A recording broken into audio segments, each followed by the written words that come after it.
Here with the call of tonight's game is Tyler Riggs and Ely Noble. Hello and welcome everybody as we come in from Bridge High School just outside the immediate metro area here in the city, getting ready for a district contest between the Boomers and the Bridge Creek Bobcats. And joining me tonight is not Ely Noble. We got a substitute coming in with us, one of our Boomer TV kids, Mr. Kyler Rogers. Kyler, good to have you on. How do we feel about being ready for some Boomer football tonight?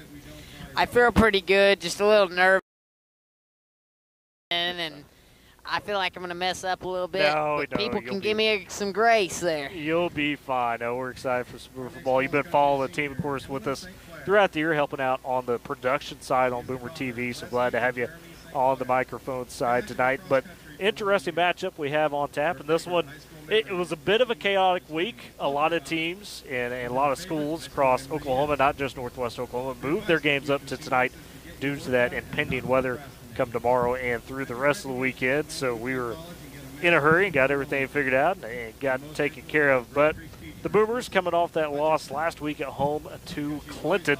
The Red Tornadoes got them 14-3. And in that, I think the defense, and we had talked about throughout the week, had proved pretty well that they could handle the Clinton sweep. Defense played tight really all game long. And the Boomers actually led after that first quarter 3-0, simply because Colt Moore doing his thing, got a big punt return, nearly housed it all the way to the end zone, but got tripped up just a bit short and set Woodward up with first goal opportunity. They took care of that, led 3-0, and then the second quarter is where Clinton kind of made their mark, had a big sustained 12-play, 76-yard drive to get their first touchdown of the day. And then later in that quarter, after a Woodward fumble, Clinton would go on a 9-play, 33-yard drive to get the second one. Then after that, it was 0-0. So, Kyler, when you look at Woodward's performance last week, and it's something we've seen, throughout the season, that defense is really tough, but now the offense has got to start finding a way to capitalize on some of those opportunities. Been real close for the Boomers in that sense. But Easton Powell, of course, for Clinton, kind of set the tone in that one, and we talked about it throughout the game. So what does that mean for district standings now when you look at things for 4A Division 1, or District 1, I should say? Elgin, no surprise, is still up top at 7-0 overall. They're 4-0 in district play. Clinton 4-0 in district play, 4-3 overall. Elgin has the better margin points there. Those two teams have not played yet, so Elgin's got the head-to-head based off that. And then you look at spots 3 through 5, and that's where it gets interesting. Weatherford's 2-2, 5-2 overall. Cash is 2-2, 2-5 overall. And Elk City is 2-2, 3-4 overall. And as far as those games, it'll be interesting because tonight's Elk City Weatherford, so that will get kind of decided. Clinton's going to try to stay undefeated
PVC pipes and fittings, and so much more. If you're in the shop or out in the field and in need of fabrication materials, don't hesitate to pick up the phone and call 580-324-8005 to talk with the staff or visit the shop Monday through Friday, 8 a.m. to 5 p.m. at 210 48th Street in Woodward. Woodward Steel, your trusted tri-state leader in steel. Supporting communities in every way, Sealing State Bank is thrilled to bring hometown banking closer to you with a brand new branch in Woodward.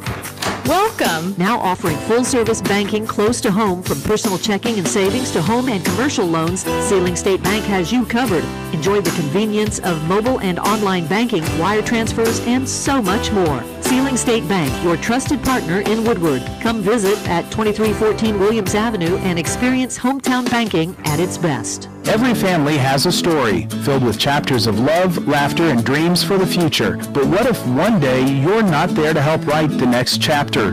Life is unpredictable, but your love for your family shouldn't be. With State Farm Life Insurance, Gwayne Matthews and Woodward can help ensure your story continues, even when you're not there to turn the page. Protect the chapters yet to come. Talk to Gwayne Matthews, because your story deserves to be told. And I'm joined now with the head coach of the Bridge Creek Bobcats, Larry Spengler. Coach, good to have you on. And, you know, we'll start with this. I think your guys' record, when you look at things at 1-6, probably doesn't tell the whole story. Obviously, you've had to deal with some different things, but you've had some close losses. You go to Cache last week and, you know, dropped that one by 3. Duncan, the beginning of the season, was a tight game. And you look at this team, some of those, you know, a great dual threat for you guys at quarterback. Latham at Knight's been really good. Been a playmaker on the outside for you, and you got some experience up front with that O-line, and on the defensive side, kind of the same thing there. Talk about your team. I know some good senior leadership, but you're also having to work some younger guys in at spots as well. How would you evaluate where this team is, and do you feel like as a team you're maybe better than that record would indicate? Oh, absolutely. I mean, we had, you know, you mentioned Duncan. We had Duncan down 29-24 with a minute 41. Left to go in the game, and we've got the ball, and they had 2 timeouts left, and so we're trying to run out. We need to get another first down to run out the clock, and had a simple play called, nothing crazy, and we fumble the ball, and they get it, end up scoring because we fumbled on our own 10, and they score and end up beating us 30-29, and then, you know, we thought we had a good one last week against Cache, got beat 17-14.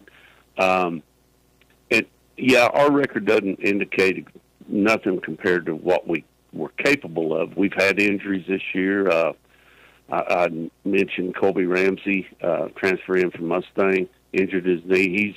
He's a dynamic player, as well as Latham McKnight, and we haven't had him. We've actually started, both of our running backs has been playing basically a freshman. And we got 2 freshmen starting on defense. So anytime you're starting freshmen, in a 4A district like we're in, you're going to have your lumps. But our kids have really done a good job of refocusing each week and getting ready to play. So we're excited to get to play again tonight and look forward to the challenge with Woodward. Well, and, you know, touching on that group of youngsters, like you mentioned, that you had to kind of fill in some of those roles.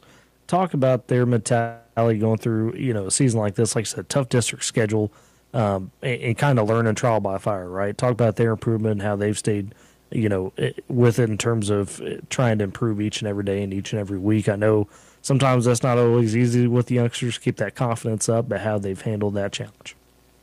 Well, you know, and you're right. It's tough coming in and week out, and you know, trying to regain their confidence in what we're doing and what they're doing. And they've been really good about coming in each week. And I mean, we're still, you know, at this time of the season, a lot of schools will cut back on their practice schedule, and because there's a lot of things that you don't have to do. With as young as we are, we've kept our same practice schedules. We've worked on individual stuff and so forth. And the kids they haven't quit trying. You can see it in a team. I've been in this a long time, and you can generally see it in a team. And as a coaching staff, sometimes in your coaches meetings, you go, man, you know, it's over for them. They're ready to go into the next sport. But these young men have come in every week, practice hard, like, it's the first game of the season. They're excited, and, we still have we've got to win out, of course. We got 3 games. We've got Woodward and then Elk City and Weatherford, and we've got to win out to get to that next level, and that's their goal. And so they're continue working. And it's like I tell them, hey, we're going to own our mistakes from last Friday night or last Thursday night. We're going to own our mistakes, and as long as we own them, we can get better, and they've done that. So and they've regrouped every week. So I'm pretty proud of them. Well, and one guy I want to speak to a little bit further about, we mentioned him earlier, you mentioned Latham had more of an increase.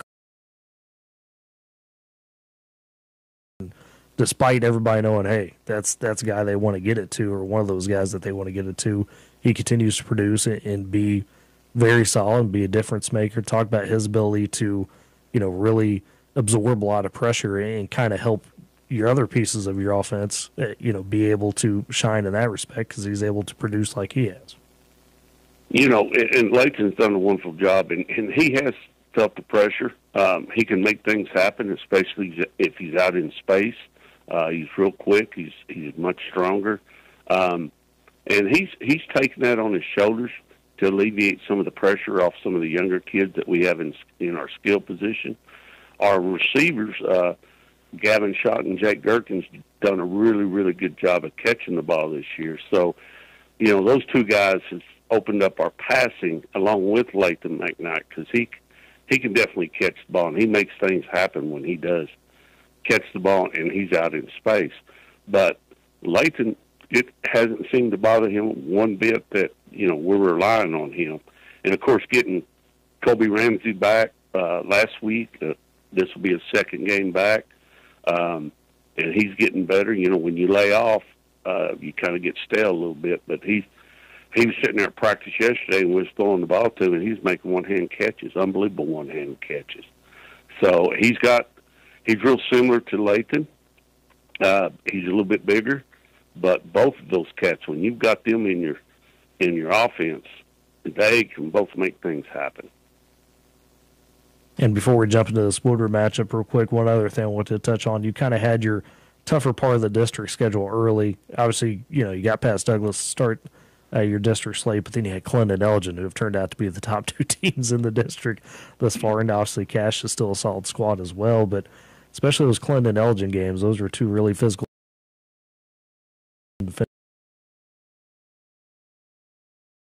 guys. I know those were losses, but you had some success in those games in certain aspects of it. So what do you feel like you guys took from those games? Well, number one, I've been here. This is my 4th season. When I got here 3 years ago, if whether it's Woodward or whoever, when if somebody got a score on us first, the old heads dropped. You can almost count the game over because they weren't used to winning.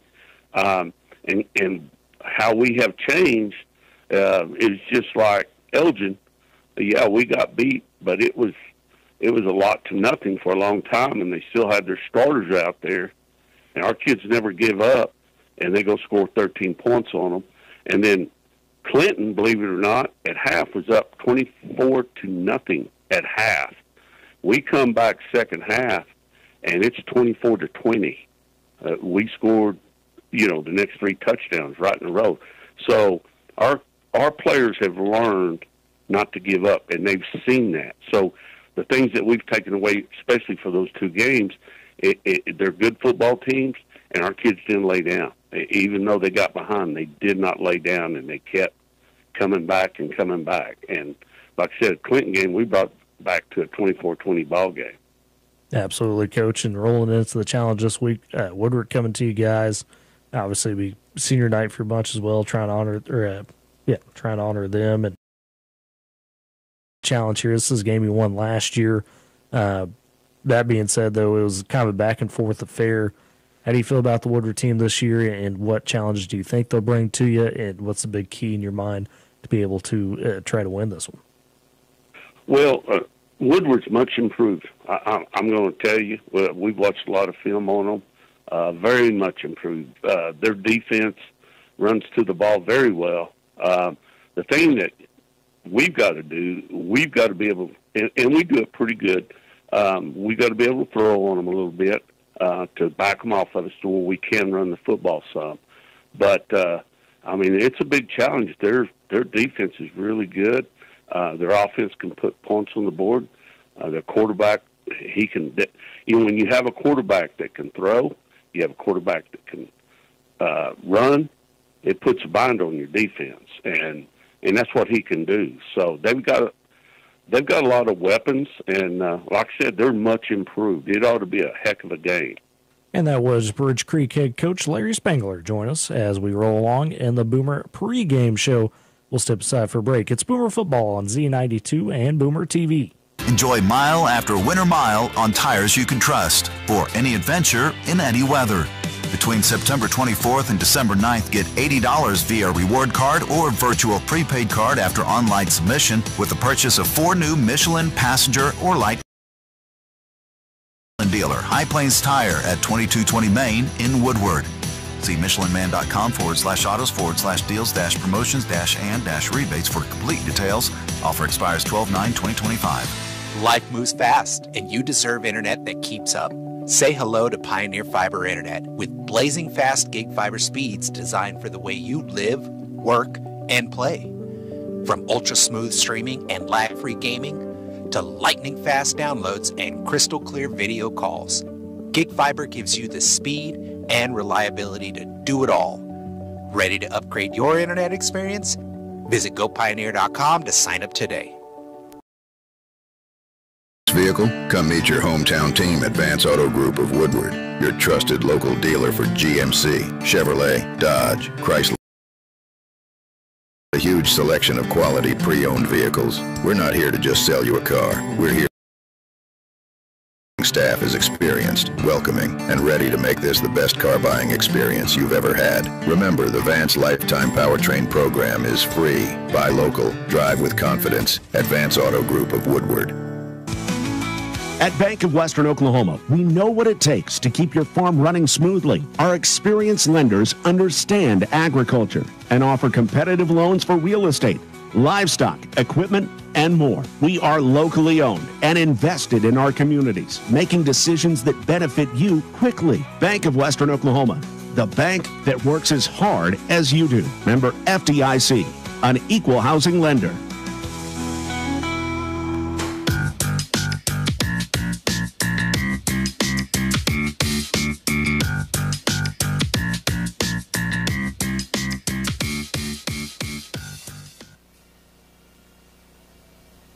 And there was the Bridge Creek band with the national anthem as we started to get a little bit of rain coming down here at Bridge Creek High School. A little light rain, though. A little pregame rain never hurt anybody, I guess, Kyler, in terms of that. But in the elements, we are here at Bridge Creek High School as we're, 7 or 8 minutes away from getting towards kickoff in this one. And you heard Coach Spangler talk about it when it comes to the Bridge Creek Bobcats.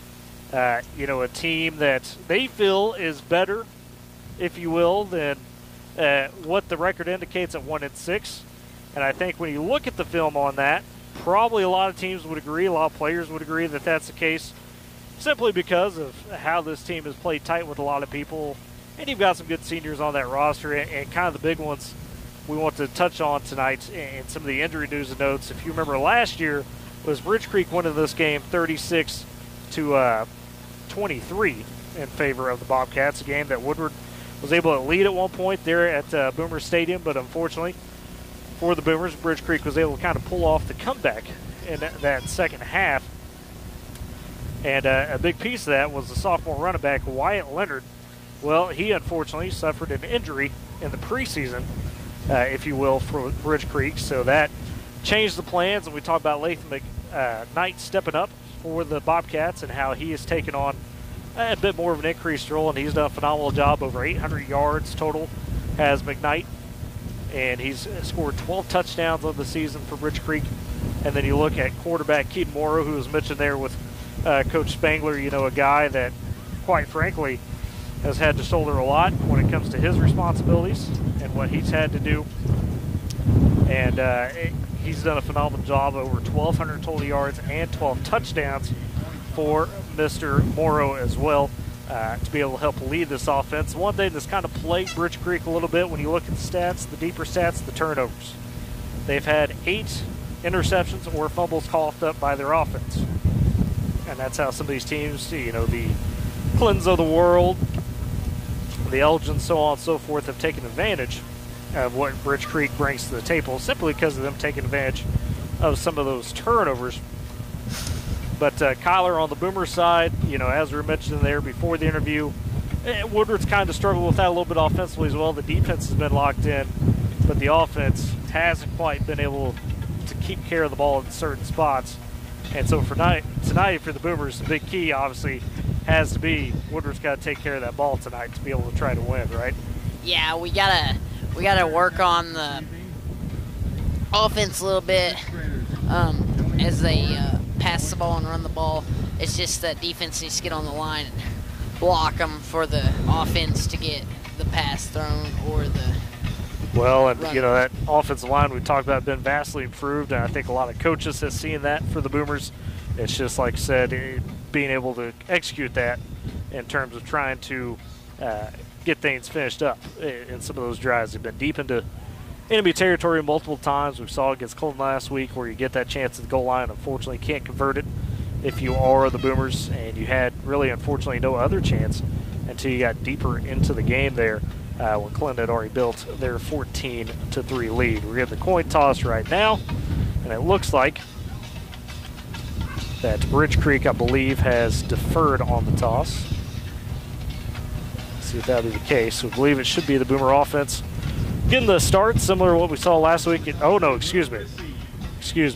Bridge Creek will receive. So the Boomers had won the toss and deferred. I had read that backwards.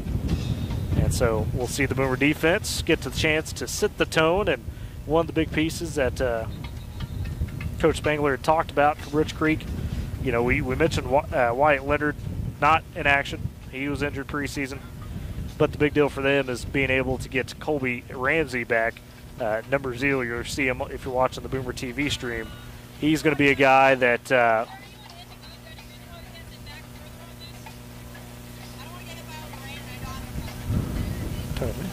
anyways, I'm sorry, I was getting interrupted there, but was it just saying Coach Spangler was talking about Kobe Ramsey. He's a guy that was injured coming into the season, and then unfortunately was out for extended time, just got back last week. So they expect big things out of him and that 1-2 punch of Latham McKnight and Colby Ramsey to go with Keaton Moore. Nope. Oh boy. Okay, and we have lightning in the area. So before we even get this one kicked off, we are going to be under a lightning delay is what it sounds like. So they are asking for people to clear the bleachers and clear the stands as we have lightning in the area. The rain is honestly quite light here, but we are going to be under a 30-minute delay now is what it sounded like for this ball game. So we will let's go ahead and step aside for a break, and we'll figure out, get you a little more updates as things come along. But before we get this one kicked off, we got the coin toss down. But unfortunately, we do have a lightning delay here at Bridge Creek, so it'll be on a 30-minute clock. So let's step aside. It's Boomer Football on Z92 and Boomer TV.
NBA, and somebody out that plays today. In my opinion, maybe you disagree, could be Pat Duncan when he's finished. Nikola Jokic. Nikola Jokic? What? He's not boring. Can you give me some more tests for both of you guys? He's awesome. Test. His passing? Rogers is pretty loud. Tyler, you're right about good. Yes. Many times on the show. Yes. Yeah, not me. Understanding the greatness of being a white guy who... Yep, sounds a lot better. Okay, thank great you. passer, can You shoot. can jump. All right, right now? You were just talking about how great you were. I know. All right, give me about 5 seconds. That I wanted it to be more impressive that I was dunking, that I was 6'2", not 6'3". But yeah, I mean, That just went a lot quieter. You're live. All right, folks, we are done with lightning delay. We are ready to kick this one off at Bridge Creek High School. It's going to be the Boomers kicking off to the Bobcats. Nathan Lewis sends it deep over the head of the Bobcat returners. And now we'll set up Bridge Creek with 1st and 10 at their own 20 to begin this ball game. Had a little bit of lightning delay, had some of that rain pass through the area, very light rain.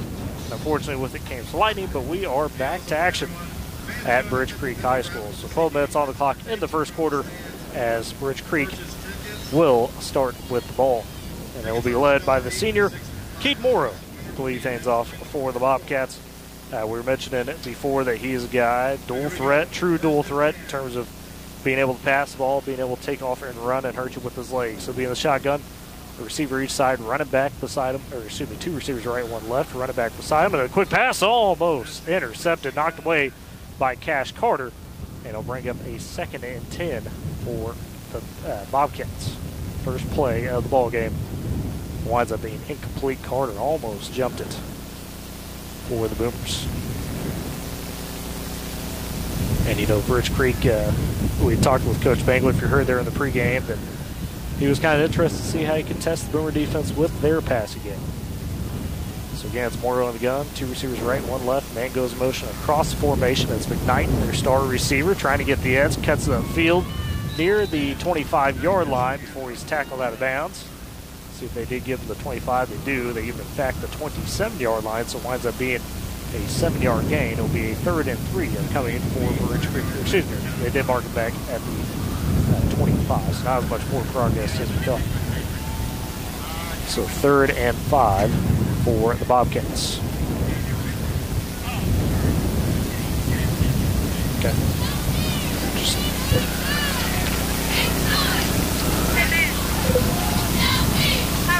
3rd and 5 for Bridge Creek. Now Morrow going to show his feet, goes to the left side, has the first down, pulled it on the keeper, and he pushed forward to about the 37-yard line. And that is a first down for the Bobcats.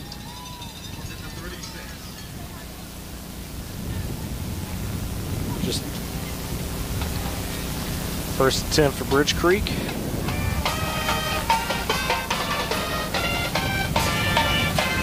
On that.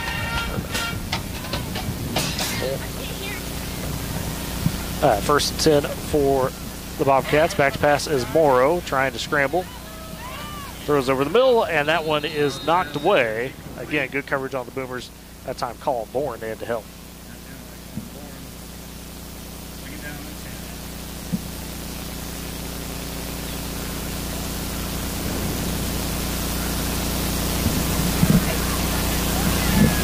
Talk on defense.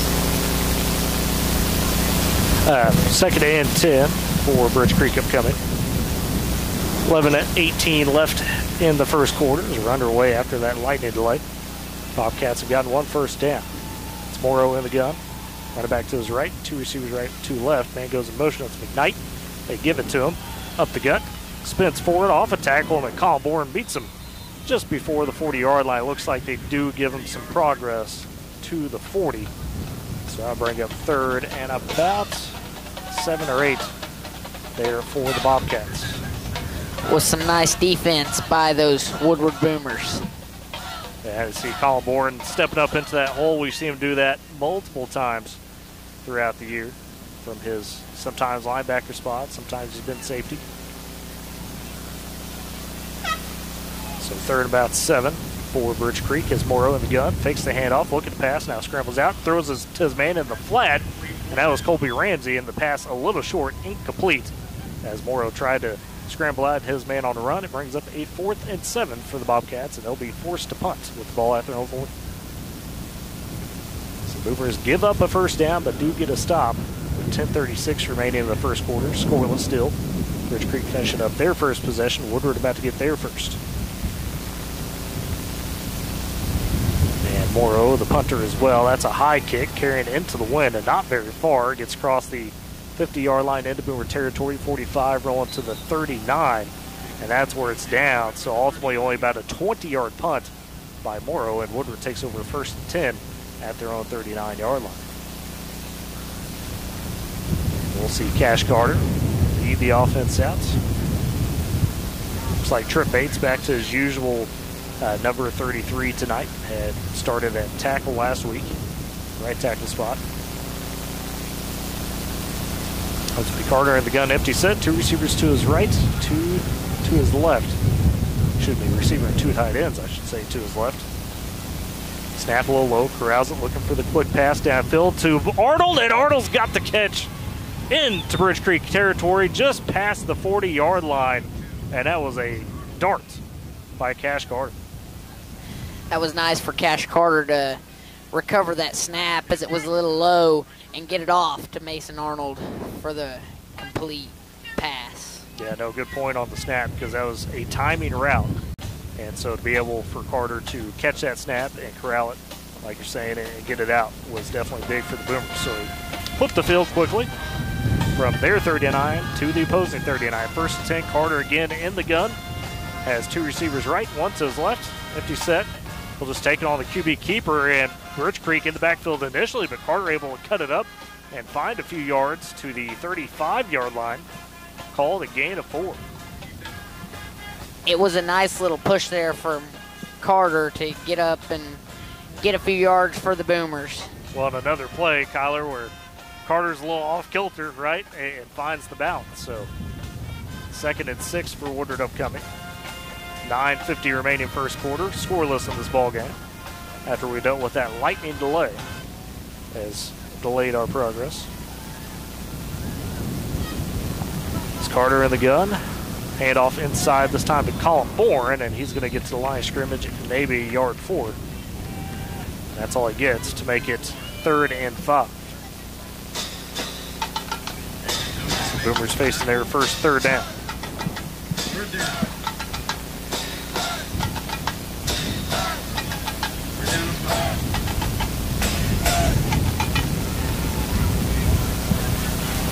Third and 5 for the Boomers. Carter in the gun, 9:10 remaining first quarter. He's got trips to his left, nobody right except his running back. They go in the quick flat to Talley, bobbles it, can't catch it, it's incomplete. Luke Talley was trying to haul it in on a little bubble screen. The Boomers are blocking front, and ultimately it's going to be a 4th and 5. Now the Boomers are deep enough in Bridge Creek territory. Might see them go for this. It was a nice little pass from Cash, but as it was unfortunately incomplete for the Boomers as the Bridge Creek defense got on Luke Talley pretty quick. That's a good point, because I'm not sure how much room Talley would have had to work with had he actually hauled that in. Yeah, the Boomers are going for it. 4th and 5. Carter in the gun, looking in the flat again. This time to Colin Bourne, and it escapes through his hands. But again, Bridge Creek, just as Kyler had mentioned a second ago with the Luke Talley one, was on it. Jordan Jones, the linebacker, was all over Colin Bourne should he have caught that. So winds up being a turnover on downs for the Boomers as Bridge Creek will take over at their own 34. Both teams wind up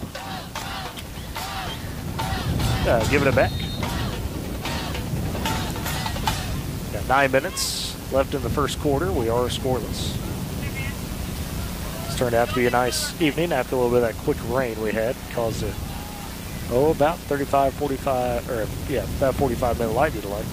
Morrow in the gun for the Bobcats. They'll hand it off to McKnight out of the backfield, and McKnight going to be swallowed up. Levi Harris first on him, but a flag comes down as McKnight was tackling for about a loss of 1, maybe 2. We'll see what the flag is. And this, unfortunately, might be on Woodward. It might be a face mask. So Levi Harris reach out, try to tackle down McKnight. and slowed him up, but didn't necessarily bring him down. So he fought forward, but Harris was in the backfield quick. And points him towards Woodward. And it is, unfortunately, a face mask. So Harris was in the backfield immediately, similar to what we saw multiple times against Douglas and a few times against Clinton, but unfortunately caught the face mask of McKnight. And so it'll be a penalty on the Boomers to give Bridge Creek the ball now at the 48-yard line, still in their own territory in the 1st and 10. 8:49 remaining first quarter. We are scoreless. Morrow in the shotgun, receiver each side, back beside him on his right. It's McKnight. Morrow going with the quarterback draw, fake the pass, cuts upfield into Boomer territory near the 46, and a host of Boomers able to slow him up and stop him, but still a solid gain for Keaton Morrow. It was a nice little play from that Birch Creek quarterback to our players. Thought he was going to pass it, and he faked it up and ran up the field for quite a bit of yards. Yeah, had some open field to work with, no doubt. They ultimately give him 7 to make it a 2nd and 3 for the Bobcats as they're at the Boomer 45. Got to get to the 42. It's Morrow on the gun. A receiver each side. Back to his right is McKnight. Back to pass this time is Morrow. Has a bit of time. Loading up for a shot over the middle. That's lofted in the air and incomplete. A great tackle by Mason Arnold. Colby Ramsey had skied for that ball. It looked like he was going to be able to bring it down, and Arnold just swept out his legs. Beautiful timing. So make it 3rd and 3 for Bridge Creek. Mason Arnold, we know he likes to hit. Talked to him multiple times throughout the year about that. He just loves that contact. Laid a good boom there.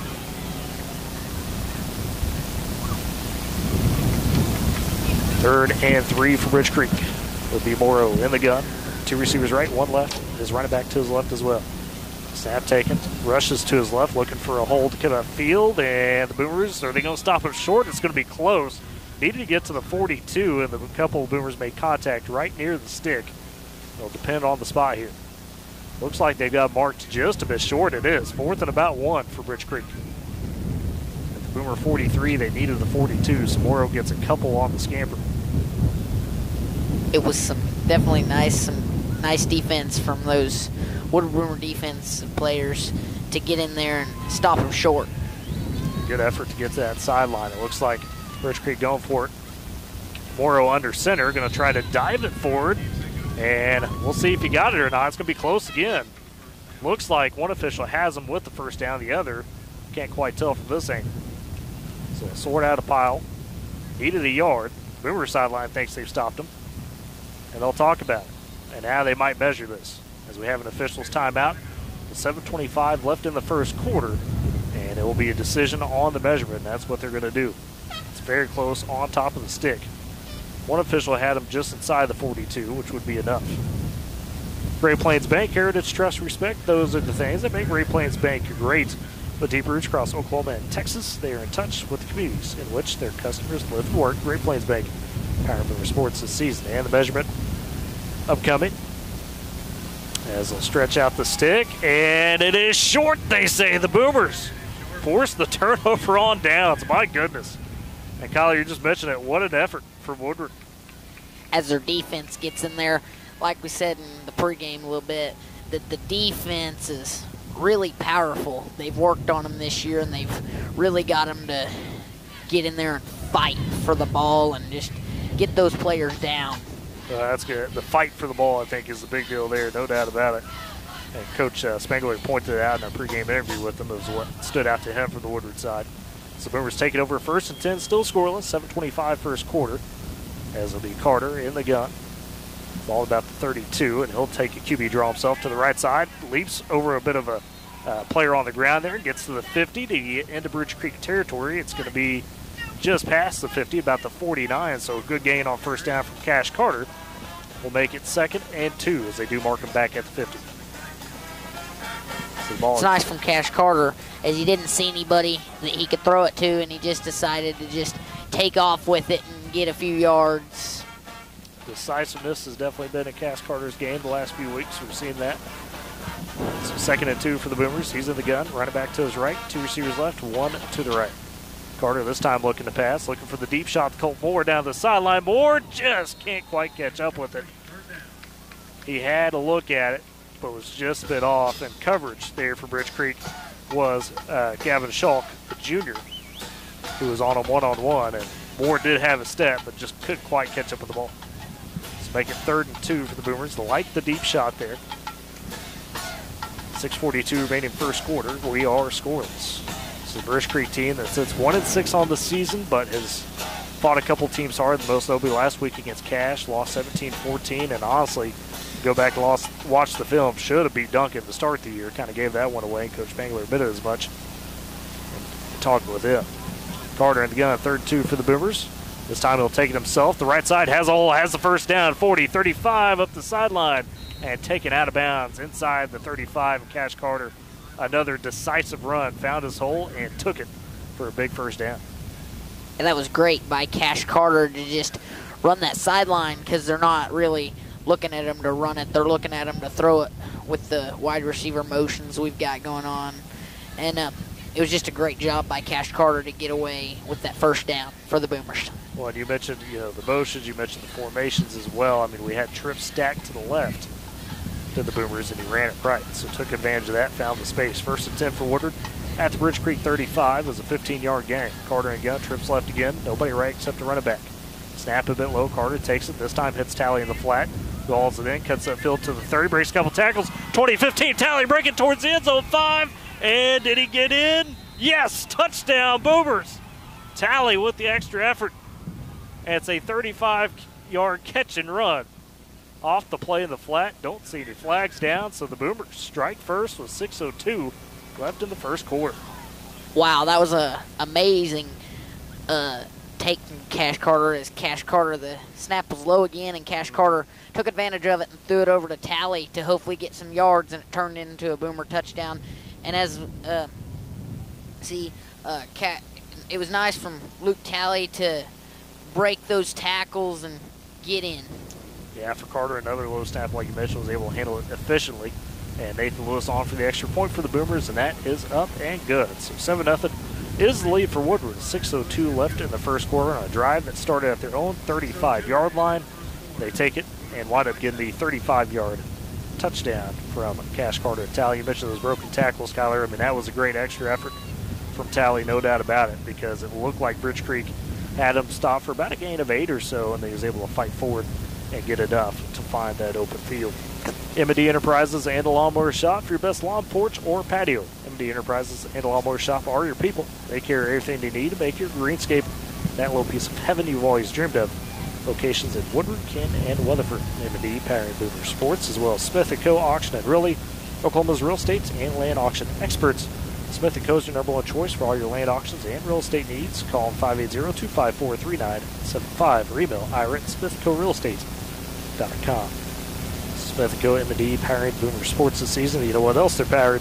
The Fall Days Expo out at the Woodward County Event Center. That starts tomorrow. You can see both of those businesses at that expo tomorrow, 11 to 7, 10 to 7 on Saturday, and noon to 5 on Sunday. So we hope you join us there.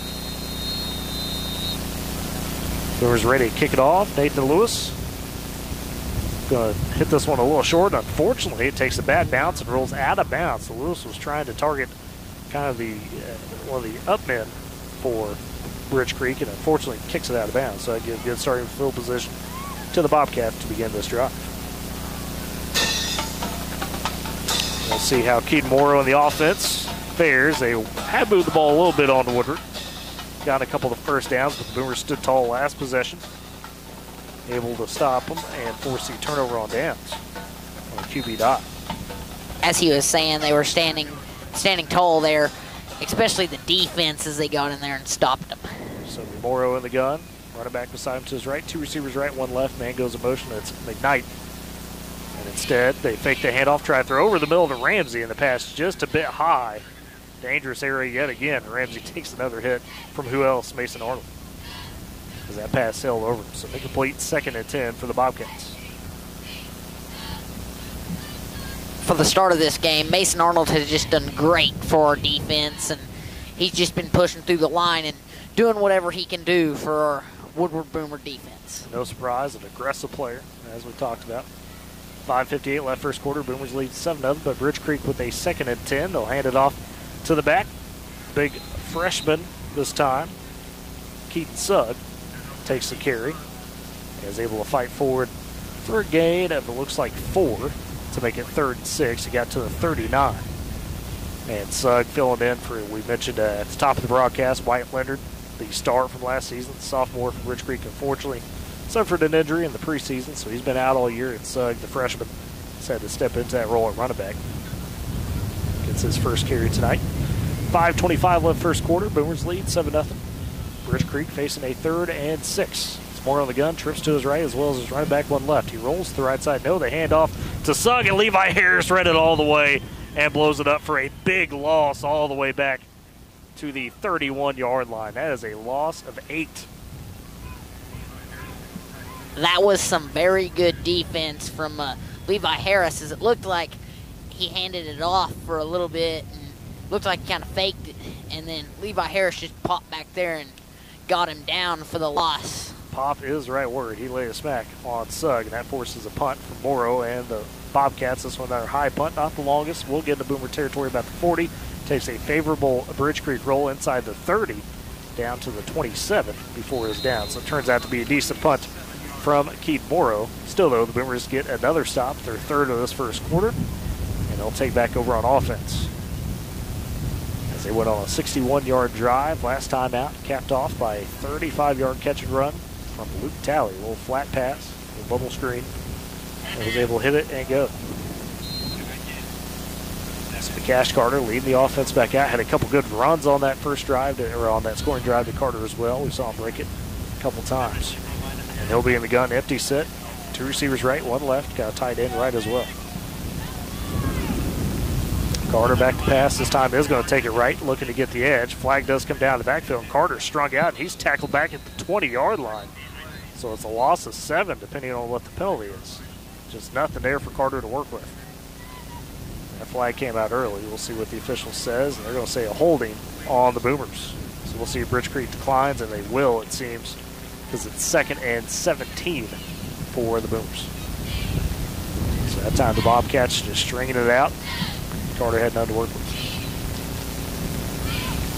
The officials now double checking with Coach Spangler, making sure if he wants to decline it or not, get some clarification on the spot. It looked like they were going to mark him back to the 20 initially. See if that's the case or not. So Coach Spangler bowled it over as Boomers lead 7-0 first quarter, 4:28 remaining. It looks like he is ultimately going to accept the penalty. So instead of declining the penalty, he does take it. So a repeat of first down on the way, but the Boomers will be backed up very far here. 1st and 20, as they'll be back inside the 20 and it looks like the 17. This is one of those sayings, you know, we were going to get to the keys to the game, Kyler, before we had the lightning delay, but I had written down execution. And that includes finishing off drives, making smart plays, and not having those penalties. First penalty of the day for the Boomers.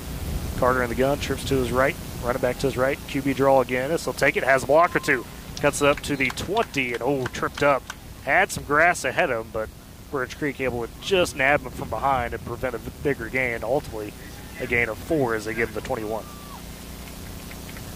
Like you was saying, it really looked like a good look for them as he was running it down. It looked like he had a field ahead of him, but they snuck behind him and got him back for only a gain of 4. And it looked like maybe that was a case in camp, the freshman playing that linebacker spot that tripped him up. So 2nd and 16, Carter in the gun, looking for the quick pass to the flat to Mason Arnold. Has it, trying to get some blots, has one up to the 30, fighting to the 35, and he's going to be close to the stick. Doesn't have the first down, but gets a gain of about 15 and should make it a 3rd and 1. So those little bubble screens right now paying dividends for the Boomers. As Mason Arnold as he caught the ball and he was running up the field, it was a great hit by Mason Arnold as he was running up the field, and Mason Arnold did a great job getting us up the field quite a bit. Well, Mason, no surprise, he can lay the boom on defense. He's going to try to finish the run on the offensive side. That's exactly what he did to get those extra yards, and it does make it 3rd and 1 at the Bridge Creek 36. Needs the 37, Carter gun, empty set, trips left. And it'll just be a QB draw for Carter. He'll have to string it out to the right side, trying to cut up field, and he get over the stick. it'll be a quick decision. They've got marked just ahead of the stick, it looks like, and it is a first down. So Cash Carter taking it to the short side, finding just enough to get the first as he got to the 38. 2-yard run. It was a really nice fight by Cash Carter to just get barely past the sticks to get the first down for the Boomers. Nice job by Cash Carter. And he kind of paid for it a little bit, to your point. Had to fight over a tackle or two and got flipped over a bit, but he popped right back up. It's 1st and 10 for Woodward as they lead 7-0. 2:30 remaining in the first quarter. Boomers at their own 38. Carter in the gun. 2 receivers left, 2 right. Now goes a motion that does Tally, and they give it to him on the sweep. A little bit of miscommunication there, and Tally gets slapped down in the backfield at about the 35. It'll be a loss of 3, and flags came down at the end of the run, so this might be holding on top of that. We'll see what the call is. Flags came out at the same time near the end of the run. Had a little bit of a bobble on the exchange between Tally and Carter. Kind of slowed up the progression of that jet sweep. And now the officials are discussing and making sure they saw what they saw.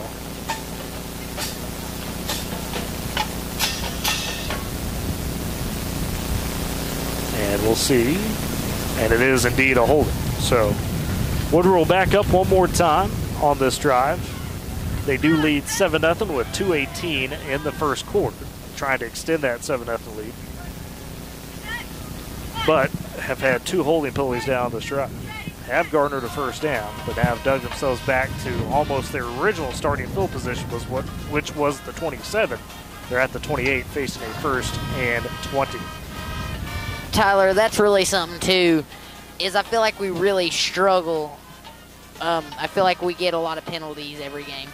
It's been a little bit better this year, no doubt, but still some timely ones this hurts. And this handoff on 1st and 20 and trying to get to Colin Bourne, looks like, and just nothing doing for Bourne, and he'll lose a couple more back to the 26. Now the Boomers in a deep hole at 2nd and 22. 2 minutes even left to play in the first quarter, and they do lead 7-0. It's interesting. We've settled into a beautiful night here at Bridge Creek. Got the coin toss in. Hit a lightning delay. Got a bit of light rain. That's all dissipated, gone away. It's dried up. But we're still seeing some lightning kind of in the distance, way away from us. But still in the distance around us. 2nd and 22 for the Boomers. Carter looking at the flat. Again to Arnold. Has a couple blocks again. This time, though, Bridge Creek able to corral him after he gets a few yards. He tried to get out ahead of it, but the Bobcats able to make the tackle on the edge. Latham McKnight, we've talked about him offensively. He's also a standout for him on the defensive side. He came up from a safety spot and able to finish the tackle, did the senior. Let's make it a 3rd, and it looks like 19 for the Boomers. As they'll have to get all the way to their own 48, and they're currently at the 29. 59 seconds remaining in this first quarter. As it's Carter in the gun, trips to his left, one to his right, as well as his running back to the right. Carter looking pass over the middle, trying to hit Arnold, and it's just not there. Pass a bit too far, and tight coverage as well from the Bobcats. As making the coverage was Jake Gherkin, standout junior receiver / defensive back for the Bobcats, and Latham McKnight also stepping up. Sorry to be on that coverage. Didn't mean to hit you there, Tyler. My bad. You're good. So they caught him with my body. As you were saying, that was some really good coverage by the Bridge Creek defense on our Woodward players. They did very good defending them as really chopped off that window. We saw Boomers be successful with that pass earlier. So that forces a punt. Drake Graff on forward. It's blocked by Bridge Creek. Coming through, they get the block, and they're going to fall on it, and it's going to be just outside the 10-yard line for the Bobcats. And getting the hand on it, it looked to be Caden Halter, a senior defensive end, came through and got enough of it to block it. And Jake Graff didn't know quite where it was. And Bridge Creek almost scooped and scored it, but instead they fall on it just outside the 10. So big momentum play for Bridge Creek as they trail 7-0, but now have 1st and 10 at the Woodward 11 with 39 seconds remaining in the quarter.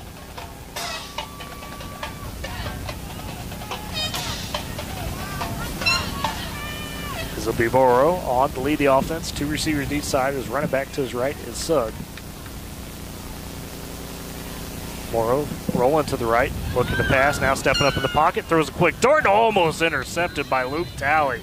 stepped in front of the pass that was intended for Jake Gherkin, and Talley did enough to knock it away and almost got both hands on it. That was some really good defense by Luke Talley guarding that player and trying to get the pick there for the Boomers. Well, just great anticipation as well. Was on his man the entire time. That pass was going to wind up just over the goal line by a yard or two. Instead, knocked away, so 2nd and 10 for Bridge Creek. The tough part for the Boomers is Bridge Creek can get a first down without scoring. Morrow in the gun, 2 receivers each side. Man goes motion across the formation. It's McKnight. They give it to him on the jet sweep, trying to follow his blocks. The Boomers, though, stringing him out, and he'll be tackled down at about the 6-yard line. So gets a gain of 5 to make it 3rd and manageable for the Bobcats. As we're down to 20 seconds left in the first quarter, we'll see if Bridge Creek wants to run a play here. They don't have to. As Morrow calmly walks over the sideline, it looks like Bridge Creek is indeed going to say, we'll end the first quarter there. So after a quarter, Woodward on top of the Bobcats, 7-0. We'll step aside for a quick break. It is Boomer Football on Z92 and Boomer TV. Northwest Oklahoma isn't just a place, it's a way of life. Hard work, honesty, and handshake deals still matter here. At Vance Auto Group in Woodward, we're proud to be a part of that tradition. We live here, we work here, we give back here. From supporting local schools to helping ag programs thrive, we're not just selling cars, we're investing in our community. So before you drive past Woodward to a big city lot, stop by Vance Auto Group, where you're more than a sale, you're a neighbor. Vance Auto Group of Woodward. Buy local, drive proud. Supporting communities in every way, Sealing State Bank is thrilled to bring hometown banking closer to you with a brand new branch in Woodward. Welcome. Now offering full-service banking close to home, from personal checking and savings to home and commercial loans, Sealing State Bank has you covered. Enjoy the convenience of mobile and online banking, wire transfers, and so much more. Sealing State Bank, your trusted partner in Woodward. Come visit at 2314 Williams Avenue and experience hometown banking at its best.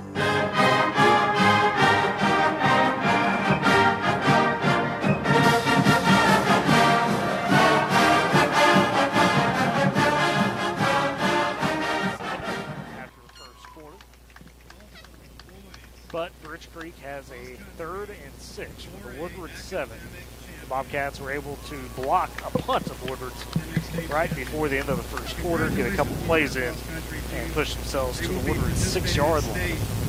This weekend, we wish them the best. And you would imagine Bridge Creek potentially could get some solid points out of this, whether they score or take a field goal. Keith Morrow's been their punter. See what prospects they have in terms of kicker. Should that be the option, we're going to try to force that. You could find a way to let Bridge Creek only come away with 3 on this. Huge momentum for the Boomers. But as we get ready to start the second quarter, it's Morrow leading the offense back on the field for Bridge Creek. As trips to his left, receiver to the right, as well as running back side. Morrow in the gun. 3rd and 6 for the Bobcats. From the Boomer 7.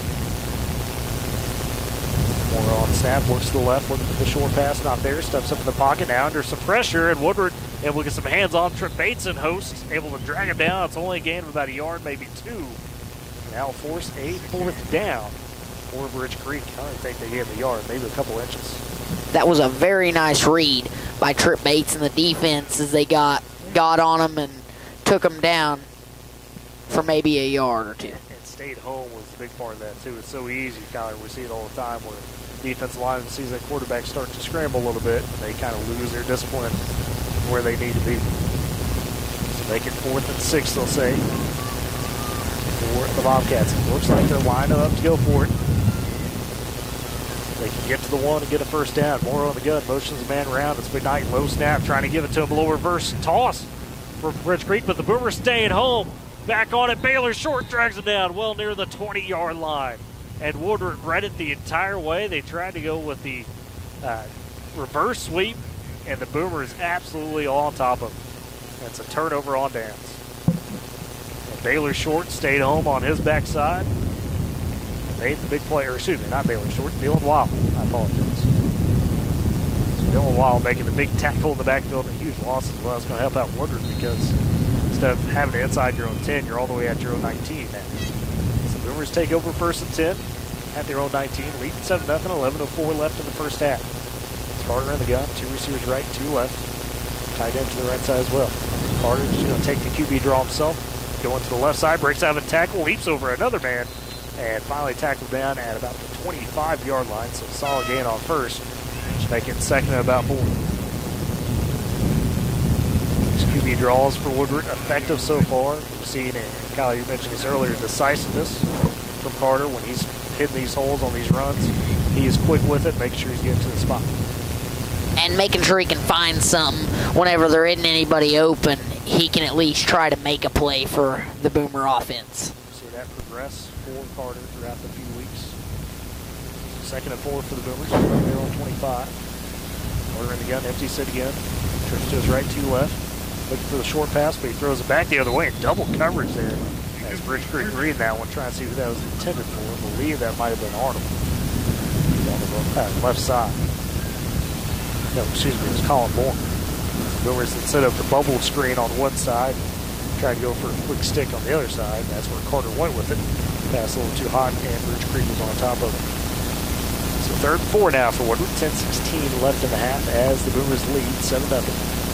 Trying to put together a drive to extend that lead. Carter again in the gun.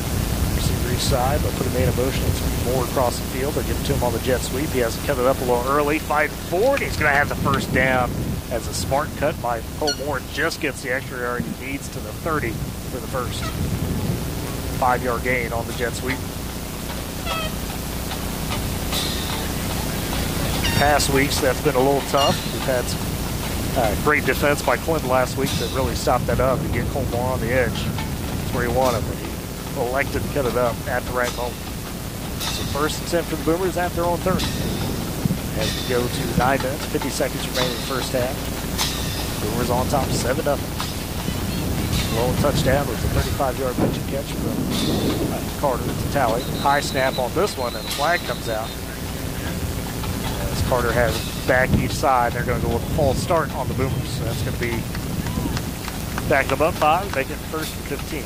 Haven't seen a lot of penalties for Woodward in this first half, but it's been a couple key ones. A couple holdings on their last drive. And a false start here. I'm going to put them behind the sticks a little bit. We've definitely had some trouble on some penalties for the Boomers, but it was a great start for our Boomers scoring. See if they can repeat that here in the second quarter. Had that score in the first. Carter in the gun, motions Moore out behind him, but instead they'll hand off Colin Moore, and he finds a little bit of a hole. Spins out of a tackle. 35, 40, 45 to the 50. Still dragging defenders into Bridge Creek territory at the 45, and Colin Moore looked like nothing was there. Spins out of it and finds a huge gain and a huge first down. Wow, as they handed it off to Colin Moore, and that was a great push for him to get through there. Thought he was going to get tackled down, but it was great for him to turn on his jets and get by some of those players before he was taken down by the Bridge Creek defense. Ultimately a 30-yard gain for Bourne. As Boomers go from their own 25 to the Bridge Creek 45. And Bourne with just a beautiful spin move out of that tackle, threw that up. First and 10, 9-12 left in the first quarter. Boomers lead 7-0. Carter in the gun, trips to his left, stacked it tight, but run it to the left with him. As he's trying to follow a couple of blocks, has lowered the shoulder, gets to the line of scrimmage, and maybe a yard, and that's it. Bridge Creek on top of that one. Looks like they give nothing, so second and 10 for the Boomers.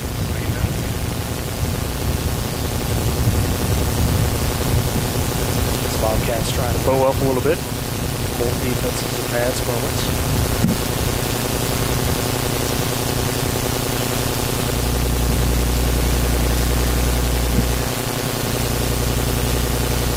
Second and 10, and Carter Jr. by sit. He'll be in the gun. Nobody with him in the backfield. Has 2 receivers to his right. Receiver and a tight end to his left. They'll motion the man around. Let's go Moore. They give it to him on the sweep. Trying to get upfield again as Moore. This time Bridge Creek once again on top of it. Flying in there to make the tackle for minimal gain was Garrett Jansen, the senior defensive back, who stepped up, limited Moore to just a gain of a yard. It'll be 3rd and 9 for Boomers. 8:05 left in the half. Garrett Jensen was doing a great job getting there to Moore to get him down for only a gain of a yard. Yeah, really tracked down the Jansen, excuse me, from that defensive back spot.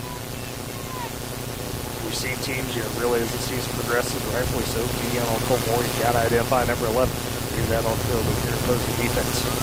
Carter in the gun. A couple receivers to his left. Back beside him as well. Carter looking to the left side. Ooh, and zips a shot over the head of Cole Moore. It looked like a miscommunication there because Moore slanted in, did a bit of a 10-yard post, and Carter threw it to a spot that was well over that. I think Carter thought Moore was going to go on a deep route. Instead, it was a short post. Either way, incomplete for the Boomers. It's fourth down. And a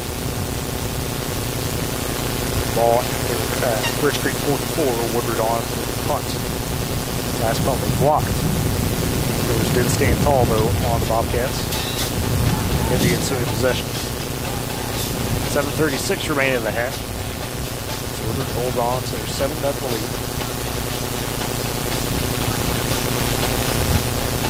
Grab, deep to punt, lined up just inside his own 45. This time gets it off. Decent carry, but it'll be returnable for McKnight as he'll get it just inside the 15. Breaks one tackle, cuts it up the right side, shoots out another across the 30 to the 35-yard line. So a decent return from Latham McKnight who will give the ball at the Bridge Creek at their own 35 to begin this drive. 7:24 left in the half. Just hold on to a 7-0 lead. They actually give it the 36-yard line.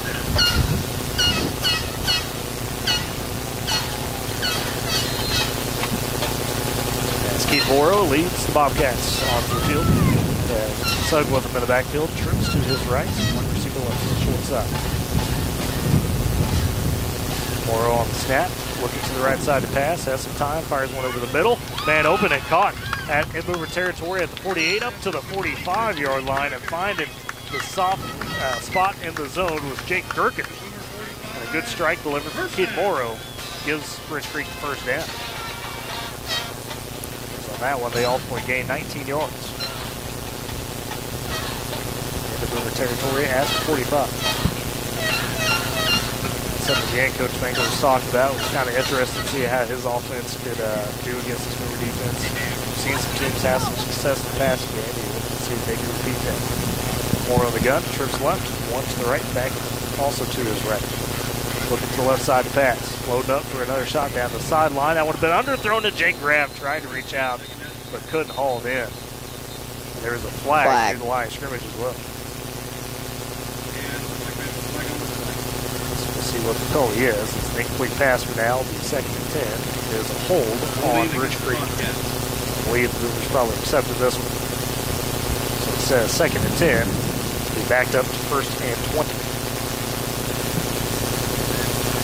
Morrow was trying to take that shot down the sideline. Tight area. Jake Graff this time was on the coverage. Yeah, that was a great reach out by Jake Graff, trying to get it in balance so he could get in for an interception for the Boomers. You mentioned reach out. He definitely laid out. No question. 6:51 left in the half. River lead 7-0. Bridge Creek with possession. They face the 1st and 20. Morrow back to pass yet again. They go with the screen look. They've got Colby Ramsey underneath. A couple blocks, but the Boomers able to fight through. Ramsey ultimately does gain some yards back to the, looks like 49-yard line. So gain of 4. Sits up 2nd and still pretty long. That time snuffing out the screen decently well. The Boomer defense did a great job stopping them for a short gain. That's key on that screen pass, but at 2nd and 16. The Boomer defense stayed home again. Morrow in the gun, receiver each side. He rides with McKnight trying to head off. No pulls down. Then Colborn intercepts the pass. McKnight trying to fire one deep or over the middle, and Bourne now return 30, 25, has a couple blocks, 20, cut it back, 15, 10, still dragging people down to the 4, and he's tackled down Colin Bourne there on the pass as Morrow tried to pull it out late for a quick jump pass, and Colin Bourne was all over it and gets a big interception return down inside the 4 for the Boomers. Wow, that was a great pickoff by Colin Bourne there. As Colin Bourne, there's plenty of Bridge Creek defensive players on him, trying to get him down, and he just was fighting for it. There was tons of them, and he got down. He was dragging 3 or 4 of them at a time at the end of that. Oh yeah, so it's a strong man. For the Boomers yet again, as this time It'll be Carter in the gun, taking the direct snap, trying to fight in, and gets a couple yards. Maybe a yard or two, down to about 3. So second and goal within the 3-yard line. Boomers trying to punch us in. We talked about this in the pregame. Take advantage of some of those opportunities. Execution.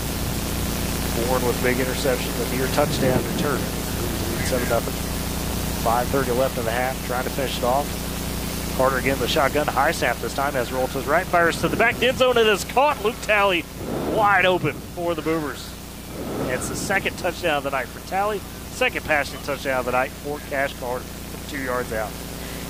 That was a great read by Cash Carter to see Talley out in the open in the end zone and just pass it straight to him and take the touchdown. Talley found the spot. To your point, Carter, even with the high snap, able to find the right read. Boomers looking for the 14-0 advantage as Nathan Lewis on the kick. Oh, the hole was bit off, and Lewis donks it off the field goal post to the left side. And the kick winds up no good. A little bit of this timing there on the snap and the hole. So it remains 13-0. Still in favor of the Boomers with 5:27 left in this first half. And Woodward did kick off to start this game, so they will get a chance to start with it in the second half. Northwest Glass, from residential and commercial glass to auto glass, doors, and mirrors. Northwest Glass has you covered. They do it all with expert care and quality service.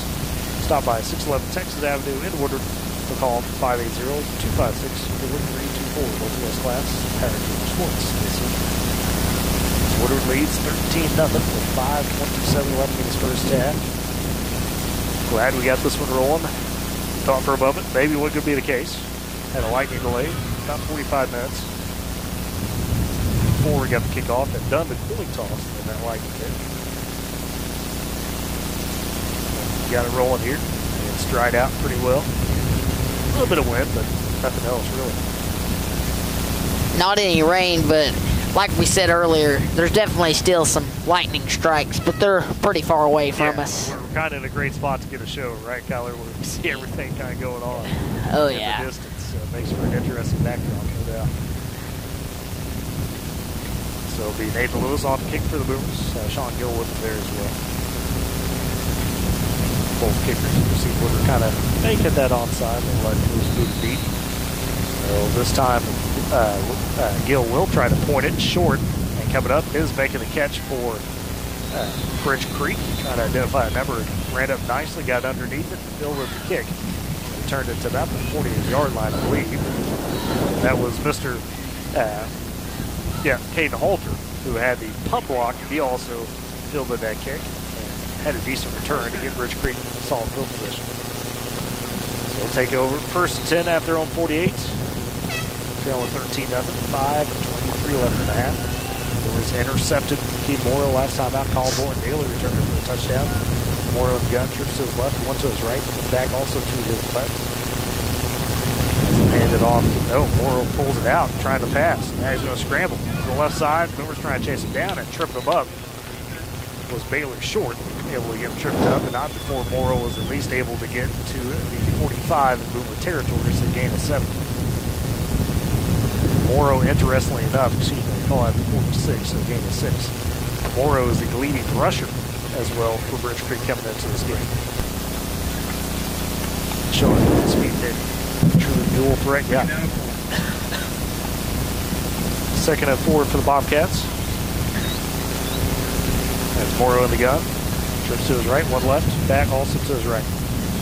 This time they will hand it off to Sugg up the middle. Has a bit of a hole, has the first down as he gets to the 40, spins forward, still fighting, trying to drag the pile. Gets to about the 37, maybe the 36 before they whistle it dead. But a first down for Sugg.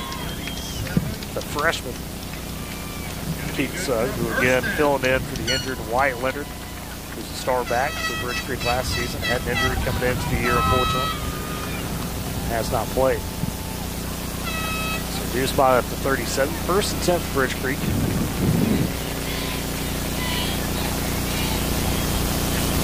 With 4:14 left in the half. Brewers lead 13-0. Bridge Creek trying to get into that. Morrow in the gun. Two receivers each side. Back to his right is McKnight this time. Morrow looking short to pass it at the flat. has Halter. It's he'll turn to the field and gets about to the 35, maybe the 34, so a short game. They just make the play on the edge. Just a little flat pass there. Moore make it second and about 7. It's good defense from those Boomers to be on the edge there to get that guy down. Well, it's a route that's so tough to stop, too. That was a stick route and flat. Halter was able to find 3 yards. 3:30 left in the half. Ridge Creek trying to drive. Woodward leads 13-0. More on the gun, empty set. Trips to his left, 2 to his right, excuse me. Back to pass, is looking, floats one over the middle, and nearly picked again. And this time Baylor Short stepped in front of Latham McKnight. That pass was over the middle and would have been short of the sticks at about the 30, and Short got just in front of it to knock it away. Baylor Short did an awesome job there, getting in front of him and trying to pick it off, but best we can say is we're just glad he swatted it away there and made it incomplete for Bridge Creek. Well, the Knight's been able to haul passes in like that all season. He's been a catching machine. Bridge Creek's in 3rd and 7, though, coming for the Bobcats at Boomer 34. Moore on the gun. 2 receivers left, 2 right, man in the backfield is McKnight. Moore looking for another quick pass. This one out to the side, broken up, as unable to haul it in for Bridge Creek was Gavin Shaw, Jr., and he heard the footsteps coming because Cole Moore was in on the coverage. Shaw just couldn't haul it in. Good strike from Morrow. Would have been a first down, if not just a little short. Makes it 4th and 7 and decision time now for Bridge Creek. As again, they got the ball at the Boomer 34-yard line, so now spot probably where you want to punt. Now we got a timeout taken by the Bobcats to talk it over, as you were saying, Colin. But that was some great coverage by Moore to get it broken up. And like we said, like Baylor earlier, as he got in there and broke it up, it's like these coaches have taught those players to get in there and get in front of them and break it up, and it looks like it's going from player to player because we saw it again with Colt Moore on that next play. That point early in the season, we saw a couple teams like Elgin kind of expose that Boomer zone defense a little bit, right, where there were some gaps there that the teams were able to take advantage of. We've seen it shrink over the last couple of weeks where those zones are a bit tighter. So far tonight, Bridge Creek has had, maybe 1 pass as a result of a big game like that. So otherwise, to your point, it's been pretty consistent across the board. They're realizing where those weaknesses in the zone are, making sure they're stepping up to guard. Bobcats have an interesting decision here. They trail 13-0 with 3:13 left in the half. And they've got a 4th and 7 from the 34-yard line. While we do have this timeout, I would have mentioned, of course, we will have Friday night quick scores tomorrow, as usual, on K101. I know we had a lot of games going on in Oklahoma and North Dakota at the half. Maybe we'll do an update on some of those key games for our leading area teams. But quick scores tomorrow night will have its usual time, 6 o'clock starts, and we'll take you through the remaining games in Oklahoma that are out there tomorrow, as well as most of Texas and Kansas have some big games as well. Morrow with the gun on this 4th and 7. Bridge Creek going for it. Trips left, 1 right. Morrow looking at that left side to pass. Under some immediate pressure, Caleb Hunt gets through. Morrow fires a late pass, and Schulk dives for it and can't haul it in. Schulk with a great effort to come back and try to catch that one and just couldn't haul it in. Somehow Morrow got that pass away as Caleb Hunt was all over him in the backfield. Like he was saying, as Caleb Hutton was all over him in the backfield, I'm just kind of shocked that he got that pass off, but it was a great pass. I mean, he had to jump throw that one. It was not an easy effort. No. Keith Morrow. Either way, though, turnover on downs for Ridge Creek as Boomers stand tall defensively once again, and now they've got 3:08, 3 timeouts to work with. They take over 1st and 10 at their own 34. Carter on this first down going with a run up the gut. Breaks that 1 tackle and then pushes the pile for another nice gain as he'll get across the 40-yard line up to the 42, maybe the 43. Like 42 is where they get. So Carter again tonight showing some decisiveness. I mean, there hasn't been a lot of hesitation from Cash Carter, whether it's been running the ball or whether it's been trying to make a read and make a pass. But yeah, definitely, Cash Carter has done a great job tonight, just fighting for a few yards every couple of plays, just getting it in there, not wearing out his wide receivers in case we need them towards the end of the game. And handoff this time up the gut to Colin Bourne, able to evade one tackle of the hole, and it gets just enough to the first down as it gets to the 45. Bourne, nice little move there. Not a lot of space to work with, but found just enough. It's first and 10 for the Boomers at their own 45, so gain of 3. They only needed 2. Clock winds with 2:15 remaining in the half. Woodward up 13-0. It'd be huge if we could put together a scoring drive here because you get the ball back to start the second half. With Woodward. It's senior night for Bridge Creek, so they've got a good crowd on hand. Got a student section rolling. Want to be able to take this momentum if you can for the Boomers. Shotgun set. Carter back to pass, rolls to his right, looking to pass it. Flag comes out. Carter takes a deep shot, looking for Talley. Has come back to it, and it's broken up. As Talley was covered there by Jake Gherkin, who made a great effort to break it up. But the flag did come out well before the pass. This might be in the area of holding, as the officials will discuss. Now it's a second and 10 with a minute 50 left on the clock. And it is indeed a holding on the Boomers.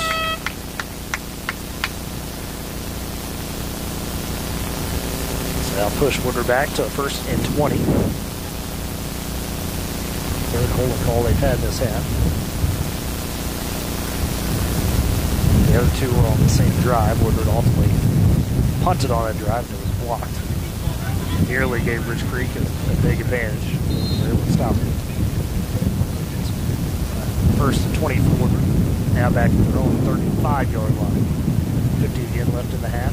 13-0. At the very least, Coach Stayberger and crew want this to be the last drive of the half if you can help it. Carter in the gun. 2 receivers right, 1 left. Man in motion. It's Cole Moore. Give it to him on the sweep. Instead of taking out wide, he cuts it upfield. Decisively gets to the 42, 43-yard line. Looks like 42. So gets back some of those penalty yards. He goes from first and 20 to second and about 12. Excuse me, second and 13. Moore seeing that there's nothing on the edge there and just finds that hole and dives it full. Yeah, it was definitely a great cut up towards the middle for Moore to get back some of those penalty yards. Well, and it's a play you want to get that edge, but like you said, he essentially had to go middle with it. Kind of stopped and took off. So second and 13 for the Boomers. Clock down to a minute 5. Carter in the gun. Motions more out of the backfield. A little bubble route for him. Now Carter under some pressure. Has a scramble to his left. Still running. Still getting chased down. He's sacked inside the 25-yard line. Back to the 21. As making the play for Bridge Creek. One of those youngins again. Casing at campus. Big sack for Bridge Creek, and they'll burn the timeout, actually, will the Bobcats, with 56 seconds left in the half, as the Boomers are going to have third and a country mile. We've got to get to the Bridge Creek 45, and they're going to snap this ball back at their own 33. So hopefully, for the Boomers, it's going to be a third and 22. So you had that penalty to make it a first and 20, you get 7, but unfortunately, Kyler, it's really the first negative play we've seen from the Boomers in this half is that big sack. Yeah,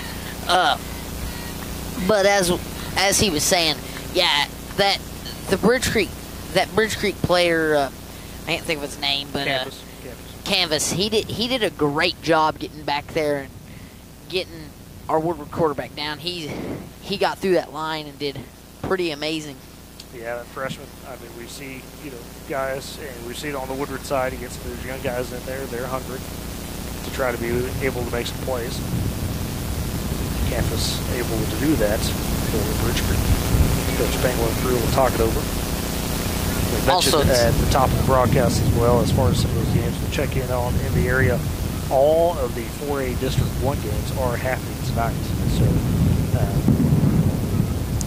we will get kind of a clear picture on what's going on with the district and that playoff race for Woodward. We talked about it.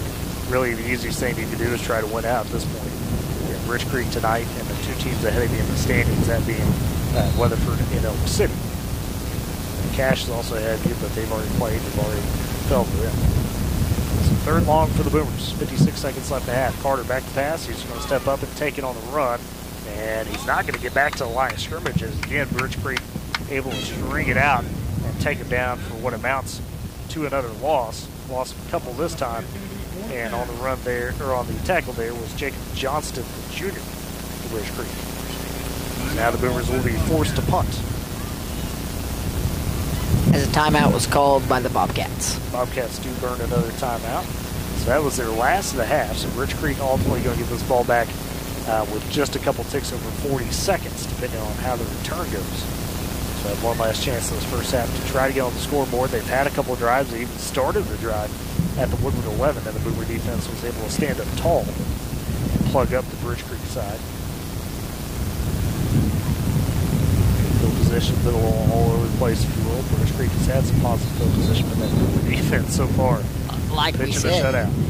like we said, yeah, that Boomer defense just that momentum they've got in them. They're really just wanting to fight and get the ball. Like that's what the coaches have taught them. Like, let's get out there and get the ball. Like, come on, you know, like we've seen it. You know, last week we saw it.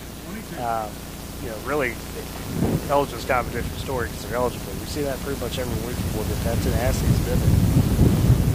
Graf on the punt again. This one into the wind, and it gets caught up in the wind as it goes high on the kick.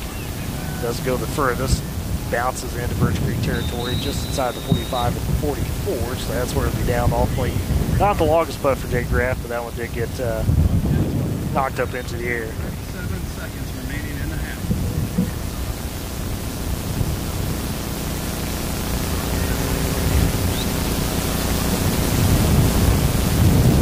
And so Bridge Creek does take over at their own 44, and because of that high hang time on the punt, just 37 seconds left in this first half. No timeouts from Bridge Creek. Morrow in the gun. And now the Boomers going to burn a timeout before the snap. Their Schneeberger crew saw some, I guess, that they did not like.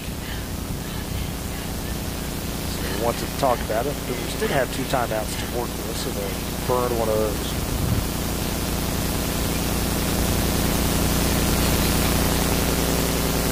See how it plays out for the Boomers. Really, the big thing is here, you don't want the big play to go because without timeouts, Bridge Creek is going to have to go quick. That's why I think one reason Schneeberger called a timeout is because he may have seen a defensive player on a wrong part that he wanted to fix or whatever, because we don't want to give a big play here. Well, to that point, you know, one misalignment, as you point out, you know, could result in busted coverage. You definitely don't want that. Coach Schneeberger crew want to talk about it a little bit as they're out of the timeout.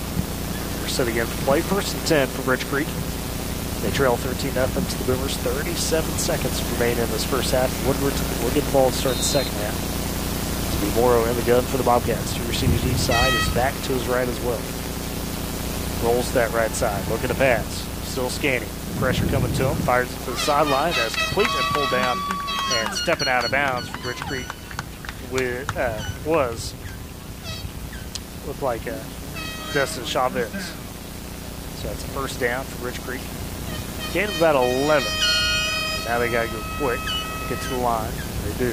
29 seconds left. 1st and 10 for them at Boomer territory. At the 45, Morrow again, shotgun, 2 receivers each side. Rolls to his left this time, looking for another pass to the sideline. And that one ultimately not being able to bring that in was Jake Gherkin. Or excuse me, Gavin Schulk. And Schulk had tight defense on him, supplied by Dylan Watt. So Wow able to help break it up there. Again, great job by our defense as they're breaking the balls up and not letting them get too much. So call it 2nd and 10 for Bridge Creek. 24 seconds left in the half. They got Boomer 45. More on the gun. Back to pass once again. Has some time. Steps up now in the pocket as he's under some pressure. Just going to take off himself. 40-35. Turn on some speed and darts out of bounds right at the first down stick. It looks like they marked him just a yard short. So 3rd and 1 for Bridge Creek with 13 seconds. And they did stop the clock. They winded it. And now the fans are saying, hey, you got to stop that clock. And boy, about 3 or 4 ticks came off the clock there. That's big. I don't think the officials caught it. Now it looks like it maybe did because that clock was still running. And Morrow had ducked out of bounds.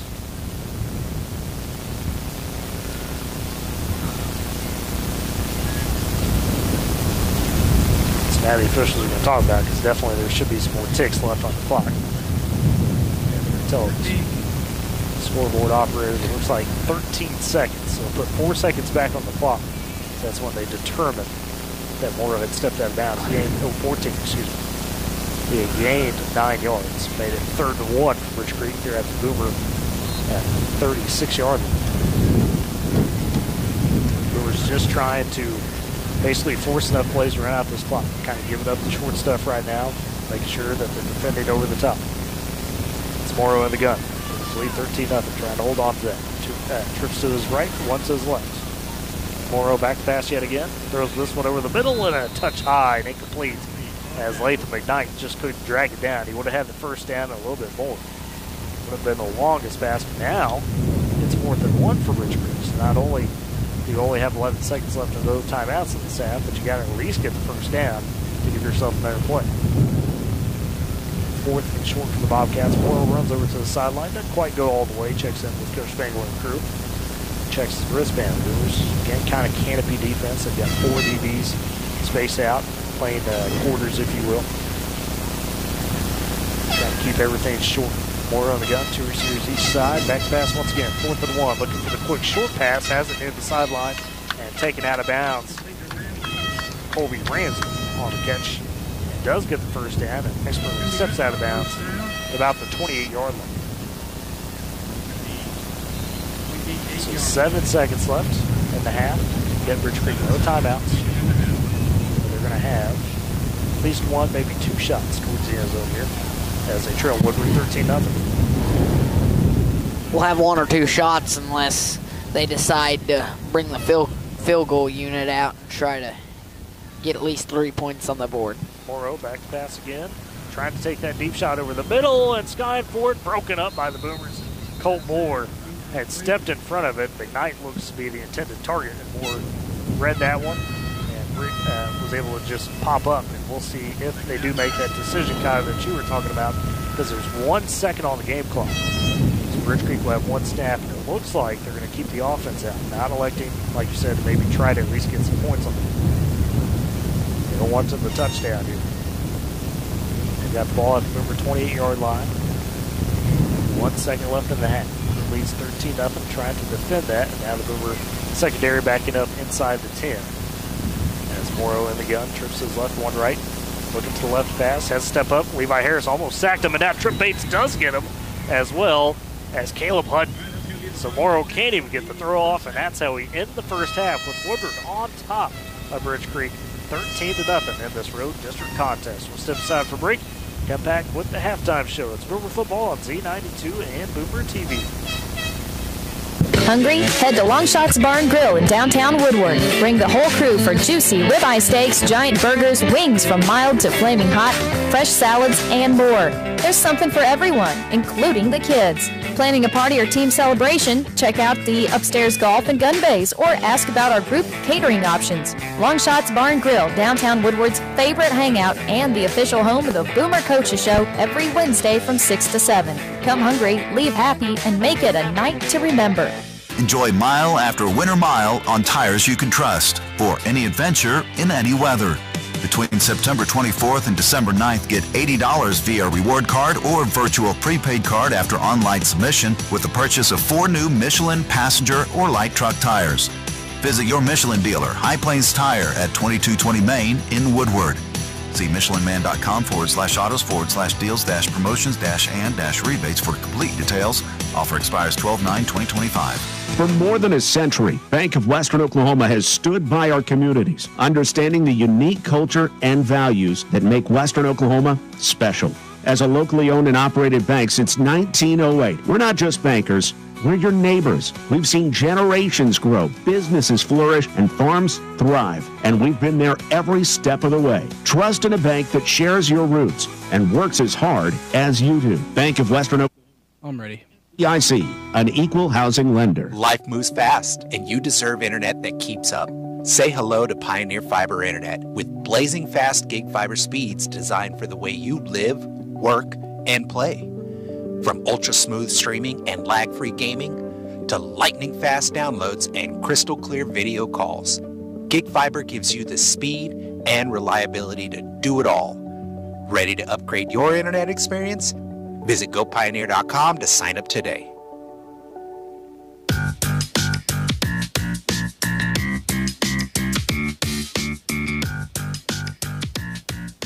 At the the half. Woodward is on top of Bridge Creek in this road district contest, 13-0 in the story of the half for the Boomers. First, it's the defense. Multiple opportunities for Bridge Creek, including a drive that started at the Boomer 11 after Bridge Creek was able to block a punt. The defense has stood tall every time, whether it be forcing turnover on downs or just forcing punts. And then on top of that, had a great pick by Colin Bourne that was nearly returned all the way for the Boomers, and that set them up with their second score of the night. The first score we saw in the first quarter, Woodward started a drive at their own 39, marched it down the field, and ultimately finished the drive with a 35-yard catch in the flat by Luke Talley. He broke a couple tackles, took it down the sideline, and got that score to put Woodward up 7-0. The second touchdown drive was on the back of that interception that we had mentioned with Colin Bourne.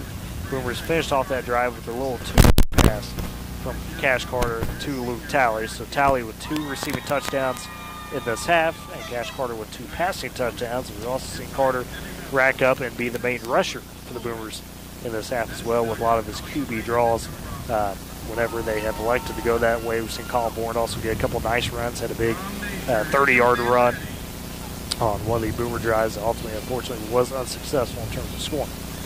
So the Boomer ground attack's been there, and then the pass game has been just enough as well. Well, like I said, the defense has been absolutely outstanding. Now, if you're looking around saying, hey, it's a little late that we're just now to the half, we did have a lightning delay before we even got this game kicked off. It was about a good 45 minutes, 50 minutes before that happened. We had done the coin toss, and then right after the coin toss, we wound up getting that lightning delay in. So got a little bit of light rain, and outside of that, just some lightning throughout the area. Otherwise, it's been a pretty beautiful night. So we've seen kind of a show throughout the first half, if you will, because lightning is off in the distance, very well away from us in the stadium, but you can still see it kind of with the skyline of Bridge Creek High School officers. So with that, the Boomers do lead 13-0 here at the break, and we'll go ahead and step aside for a quick break and come back and we'll get a studio update from Dakota, kind of get a sense of what's going on in 4A District 1, as well as some other key contests going on, 11 and 8-man action. Of course, we'll talk about what's ahead for the weekend and some of our plans across K101, as well as college plans as well. So it's Boomer Football on Z92 and Boomer TV. It's the Vance Spooktacular Sales Event at Vance Auto Group of Woodward, and the deals are so good, other dealers are terrified. We're blowing out the 2025 bottles and rolling in the 2026s with supersized rebates, massive discounts, and 0% financing. It's downright spooktacular. Get the Vance Lifetime Powertrain program free with every new vehicle. Come see why we're Northwest Oklahoma's volume sales leader, Vance Auto Group of Woodward. Buy local or be haunted by regret. Woodward Steel, your tri-state leader in steel, wants to remind you that in addition to taking care of all your steel needs, Woodward Steel carries other important materials such as stainless, aluminum, 4-inch to 12-inch PVC pipes and fittings, and so much more. If you're in the shop or out in the field and in need of fabrication materials, don't hesitate to pick up the phone and call 580-324-8005 to talk with the staff, or visit the shop Monday through Friday, 8 a.m. to 5 p.m. at 210 48th Street in Woodward. Woodward Steel, your trusted tri-state leader in steel. Supporting communities in every way, Sealing State Bank is thrilled to bring hometown banking closer to you with a brand new branch in Woodward. Welcome. Now offering full-service banking close to home, from personal checking and savings to home and commercial loans, Sealing State Bank has you covered. Enjoy the convenience of mobile and online banking, wire transfers, and so much more. Sealing State Bank, your trusted partner in Woodward. Come visit at 2314 Williams Avenue and experience hometown banking at its best. Every family has a story filled with chapters of love, laughter, and dreams for the future. But what if one day you're not there to help write the next chapter? Life is unpredictable, but your love for your family shouldn't be. With State Farm Life Insurance, Wayne Matthews and Woodward can help ensure your story continues, even when you're not there to turn the page. Protect the chapters yet to come. Talk to Wayne Matthews, because your story deserves to be told.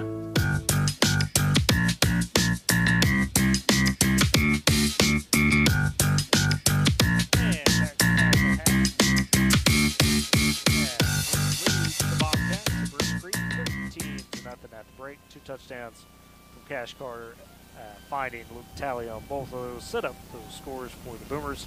Of course, the defense has been outstanding. But now we're curious to take a look at what's going on around us in terms of Northwest Oklahoma and in terms of what's going on in District 4A1 as well. We've got Dakota Wagner back in the studio keeping track of all that. Dakota, what's our halftime update looking like on some of those key scores? Tyler, Kyler, Elk City, Weatherford. It's all tied up at 21 at the moment. Clinton and Cash. Cash leads Clinton 21-13 at the half. No surprise here. Elgin all over Douglas, 35-0 in the third quarter. Go down to some other 11-man action. Moreland and Apache. Moreland on top, 18-7 in the fourth quarter. Kellyville leads Alva, 20-12 in the third. Fairview leads Hinton 48-0 in the third quarter. Move down to some 8-man action as Boy City and O'Keene are going at it. O'Keene on top 38-8 in the fourth quarter. And Buffalo and Tyrone. Tyrone beats Buffalo 46-0. Kyler, Tyler, back to you guys. Thank you, Dakota. Some interesting results there in 401. I'll start with that. You mentioned that Elk City Weatherford game. And a tight one. No surprise there. Two rivals, if you will, going at it. Weatherford trying to make sure that they keep pace as best they can to hold that third spot. They get that head-to-head win over Elk City. That would kind of give them that leverage. Elk City obviously trying to do the same. Clinton and Cash, I mean, that's a very interesting game right there, seeing Clinton in a battle with Cash. We know the Bulldogs showed some fight the last few weeks. Obviously beat Woodward with their effort and then beat this Ridge Creek team last week. And Cash, if they could pull it off, that'd be not only knocking Clinton from the ranks of the undefeated in district, but would really help Cash's position, kind of make it pretty much a must-win scenario for the Boomers the rest of the way out. They'd have to upset a Weatherford and an Elk City at that point. Hey, you mentioned some of those Class A scores. Moreland, how about it? The Bearcats have been, obviously a tough season for them. Young team trying to build and taking on an Apache team that is also kind of going through it right now. So Moreland, they can pick up that win. That'd be a great confidence booster for the Bearcats on a season where they've had to fight hard. And that O'Keene Boys City game, we put that on there. Not usually a pair of teams, at least for the immediate area, that we look at. Obviously on the K101 side, the Tri-State would, but that's a big district contest simply because, O'Keene needing that one to kind of stay in terms of wanting to be able to not only have the right seeding or good seeding, but Boys City's undefeated. This is a team that has been really great in the Panhandle. Ridge Arthog crew has led them very strongly so far, and so for O'Keene to pull that one off would be pretty huge in terms of district implications down these last couple of weeks. It's crazy to say we're already in week 8. We got 2 more weeks after this, and then we're on towards the playoffs. So it's been a lot of fun keeping track, keeping pace of these races as we get down the stretch, and it should be a great postseason. Of course, through either Z92 or K101, we'll have all that postseason coverage for you. Follow a lot of our area teams. Of course, should Woodward make the playoffs, we follow that all the way through. And all of our Class Bowl schools along the way. Going to have some strong contenders again for some state titles this year. So it should be some great fun. Speaking of great fun, this weekend on K101, Food Folks and Fun, because it's the Fall Days Expo out at the Woodward County Event Center. 38th year is what we're at with Fall Days, holding across 3 great days, tomorrow, Saturday, and Sunday. As far as times go, tomorrow morning we'll open the show up at 11 o'clock, be open until 7. Saturday will be 10 to 7, and then Sunday is noon to 5. It's free to come on out, check out our great vendors. We got 2 buildings, of course, the what we call kind of the commercial building, if you will, and then your arts and crafts building as well. Both of them just about fold up completely in terms of vendors that are ready to see you. And with it being a little rainy this weekend, if you're like, man, I want to get out of the house, hey, it's indoors there at the Woodward County Event Center. You come out, hang out with some friends, enjoy the vendors, check up on some people. You come see us, come say hi. K101 crew will be out there as well, having some fun with it. And of course, something else we always have fun with, Friday Night Quick Scores will roll along tomorrow as scheduled. It's usual 6 o'clock time on Friday. Obviously got a lot of Oklahoma games tonight, but we'll have a handful of Oklahoma games to highlight tomorrow, including a couple big contests like Laverne, Oklahoma Bible Academy. That'd be a great 8-man bout there in a district affair for those schools. And then we'll have the great state of Texas and Kansas also pretty much with their full usual slates that we keep track of. across the K1 quick scores, and that'll be a lot of fun to follow. And a couple big matchups going on there. I can tell you, South Central hosting an undefeated Oxford there in Southwest Kansas in Coldwater. That's going to be a huge contest for both of those schools. You look at Texas, Miami, Follett are going to go to battle. That's always a big-time game. Miami undefeated, Follett trying to stay in the district race and trying to win a district title. Should they be able to beat Miami that one? They've got fireworks here at Bridge Creek. It's a senior night. They're pulling out all the stops, Skyler, with these fireworks. Yeah, it's great to see all the spirit that Bridge Creek has for their team. Man, this is like a 4th of July fireworks show. Man. One way to send the seniors off, I guess, on the football side. Of course, they did more than football seniors here pregame. Had track, I believe, or cross country, I should say. Had band seniors, I believe, some trainers as well in there. So, but that was highlighting, of course, quick scores tomorrow night. So we'll be rolling along its usual time. College football this weekend on the Division II side is homecoming for Southwestern Oklahoma State and Northwestern Oklahoma State. And the big deal with that for Northwestern Oklahoma State, we will have results from the pageant that is started tonight. Had 16 pageant contenders, if you will, from across the area participating there at in Alva for the Miss Northwestern pageant, and that's always a special deal. Woodward has dominated in that pageant. We won't quite have to go down the full list, but they've done a great job being able to continue to dominate that contest. But all 16 contenders, and CJ has talked about this, CJ Montgomery, I think it's the first time in at least quite a while that we've seen all 16 contenders be from our area schools, classical schools. So that's really neat to see.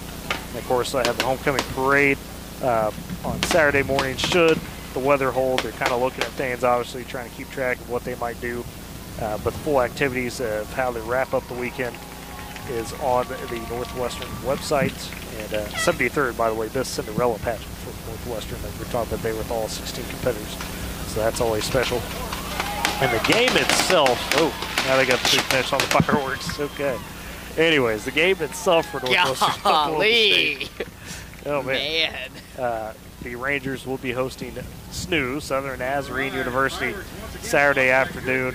Again, that one's set to kick off 3 o'clock. We'll see how kind of the weather plays out with them and how they choose to approach it. But that'll be an interesting one as Northwestern will try to get their first win of the season. And then SWOSU, they'll kick off at 2 o'clock there. And Weatherford on the Division I side for college football is homecoming for OU. And we'll have that coverage on Z92 with Toby Rowland, Teddy Lehman, Chris Point, Gabe Eichert, and their crew. 11 o'clock kickoff against Ole Miss for the Sooners. That's a little bit early, obviously, there in Norman, but that means pregame coverage will start at 8 o'clock on Z92 Saturday morning. And then on the K101 side for Oklahoma State, even though we'll be cutting in for fall days, we'll still have full Oklahoma State coverage as well. And they've got a 3 o'clock kick as they're on the road against Texas Tech, the mighty Texas Tech. So that'll be in Lubbock. Pregame coverage will be at 1 o'clock started there on K101. With Dave Hunziker, Robert Allen, John Holcomb on that coverage for the Cowboys. So it should be a great weekend, a lot of fun, whether it be fall days, Northwestern, homecoming, college football on the way, of course, Friday night quick scores tomorrow. As for the Boomers, as how things are shaping out as they get down the stretch here, they'll be back home next Friday night for a Halloween special. As they'll welcome the Weatherford Eagles to town. We'll see how that plays out. As again, the path for Woodwards to be able to try to make the playoffs is likely going to have to be that they win out going forward. So you got an opportunity next week against Weatherford, and then you finish the season all on the road against Elk City. And that'll be a hotly contested game as well. I am sure Oak City's defense has been absolutely fantastic this season as well. Multiple occasions really slowed down Clinton. And slowed down a multitude of opponents outside of Elgin and Elgin. So that's kind of a team that's really tough to be able to slow down. Roofing by Tailored Restoration. Goodness.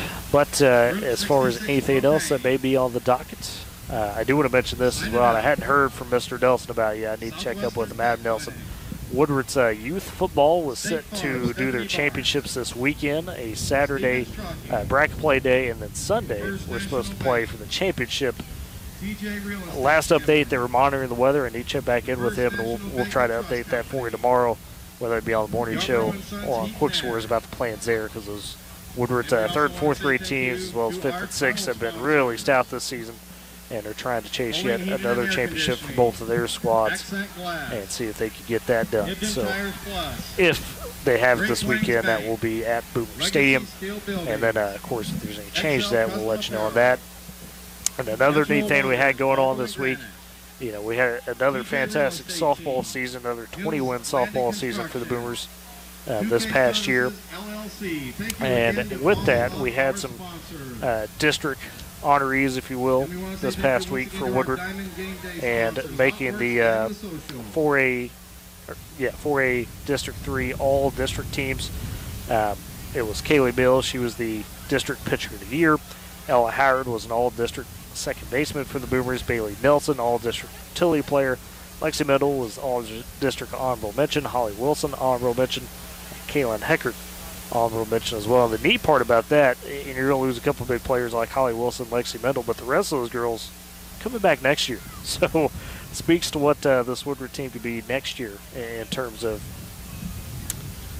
for the softball side of things, the fast pitch side. We'll see how they do in slow pitch. Had a fantastic slow pitch season this past spring, so that'll be real interesting to monitor as well. And the state cross country meets. Now, these were supposed to be October 25th. That'd be Saturday at North Rock Creek in Shawnee.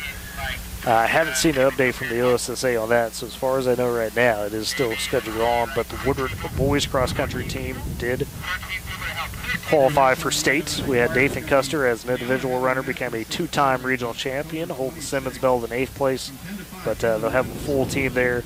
North Rock Creek will the Boomer cross country team for the boys side, and then for the girls side, did qualify as a team, but Chloe Clements, Joey Benish, and Kennedy Roach all punched their tickets to be able to go to the state meet as individual runners. Chloe Clements, by the way, becomes the new Woodward High School regional record holder. She placed down a time of 12 minutes 40 seconds to be able to take that record. Joey Benish as well, getting onto the leaderboard. She's 7th all time, posted a 13-minute 53-second run at regional. So congrats to those athletes. Of course, we have a lot of athletes within within Northwest Oklahoma that qualified for that as well, and quite a few teams.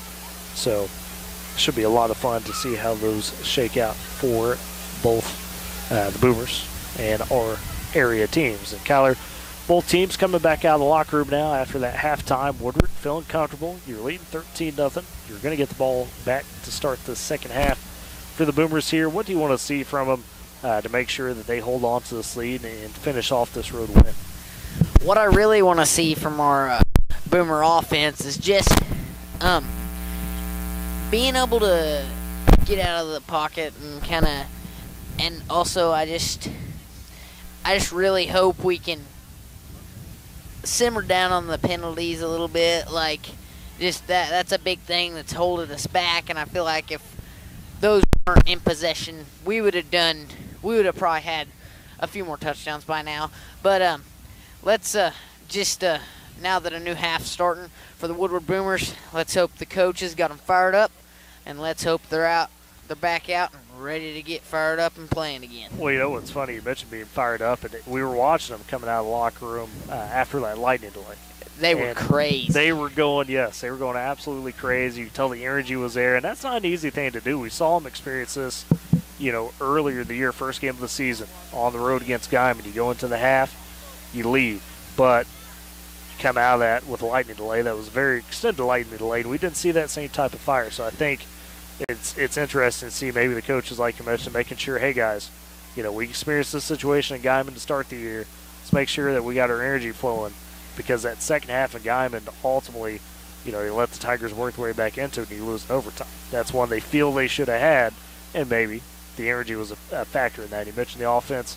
It's been pretty solid so far, and those penalties, though, it hasn't been necessarily a lot. We haven't seen a deluge of penalties for the Boomers, but it's been very key penalties.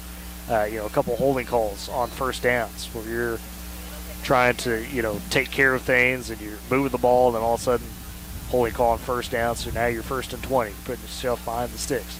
Seeing a false start. We saw a face mask where he gave up a first down, but those have been, for the most part, minor, but to your point, you don't have some of those. Maybe you're able to finish off a couple more drives. And I did just get word, as I was talking about the Boomer Youth Football Team, Mr. Nelson gave me an update. Thank you, Adam. Playoffs have been moved to Canadian for the weekend. I forgot he had mentioned that. That's on me, that if they were going to do something, they were going to move it to Canadian, Texas, and they did. So Saturday, the 3rd and 4th grade will play at 10 o'clock versus Oak City, and then the 5th and 6th plays at 4. Both teams are in the semis. So if they'll have that game, so they win, they'll go to the championship on Sunday. So there's your youth football update in Canadian Saturday, where they are projected to have some better weather. Is essentially what that boils down to. So if you're interested, want to support the little boomers out there, good luck to those youth football teams as they go compete. And what I really like seeing is those younger little kids going out there and just having fun, man. Yeah. It's really cool to see those kids just go out there and just have the time of their lives with what they want to do. That's some of the best memories you can make right there. Yeah. So no doubt about it. And we hope you definitely support that over this weekend. And like Kyler said, good luck to the little boomers out there come Saturday and Sunday, hopefully. Small teams about back to their sidelines here at Bridge Creek. Woodward again on top 13-0. Trying to complete this road win. It'd be their 2nd district win of the season. That'd be the first time in at least a few seasons they've been able to do that, playing 2 district wins. They've done 4A in a while, because last time Woodward did it a few years back, they were 5A, beat Western Heights that year, as well as Guyman when they were 5A District 1. And most importantly, trying to find a way to stay alive in that playoff race. Depending on some of those results tonight, that path could get a little easier with this win, or maybe even get a little tighter. Especially if Cash, it looks like, is competing hard with with Clinton, as we heard. They pull that off, kind of upends spots 2 through 5 on them. A very interesting picture.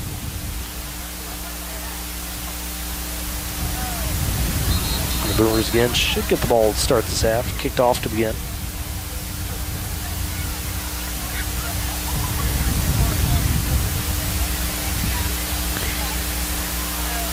Okay, and if you're watching on Woodward TV, we apologize about that stack. We're trying to work that out. Not quite sure what is causing that, so we'll see what we can do with it. Hopefully get a fix for that. But Boomers are ready to return. This will be their first kick return of the ball game. Looks like Colin Bourne, I believe that's Jake Graff back here. Set the kick. So been changed up a couple times here and there. It is indeed Bourne. And to kick off for Bridge Creek, it'll be Shattuck Swerts, the junior. And he'll push it down just a little bit.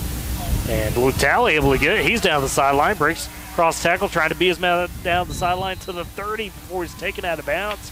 It was a short kick. Luke Talley flew underneath it and saw an edge down the sideline. Luke having a good game as he's going to set Woodward up with 1st and 10 at the Bridge Creek 30. Like he said, Luke Talley has just been fighting tonight. He's been having a heck of a game, and I hope to just keep seeing that, and I hope that all those other players catch on and they see that what he's doing and okay, maybe I can do that, So far, I think Talley's having his season best, if you will, out here tonight. For sure. Has Carter in the gun, has 2 receivers right, 1 to his left, his running back also to his right.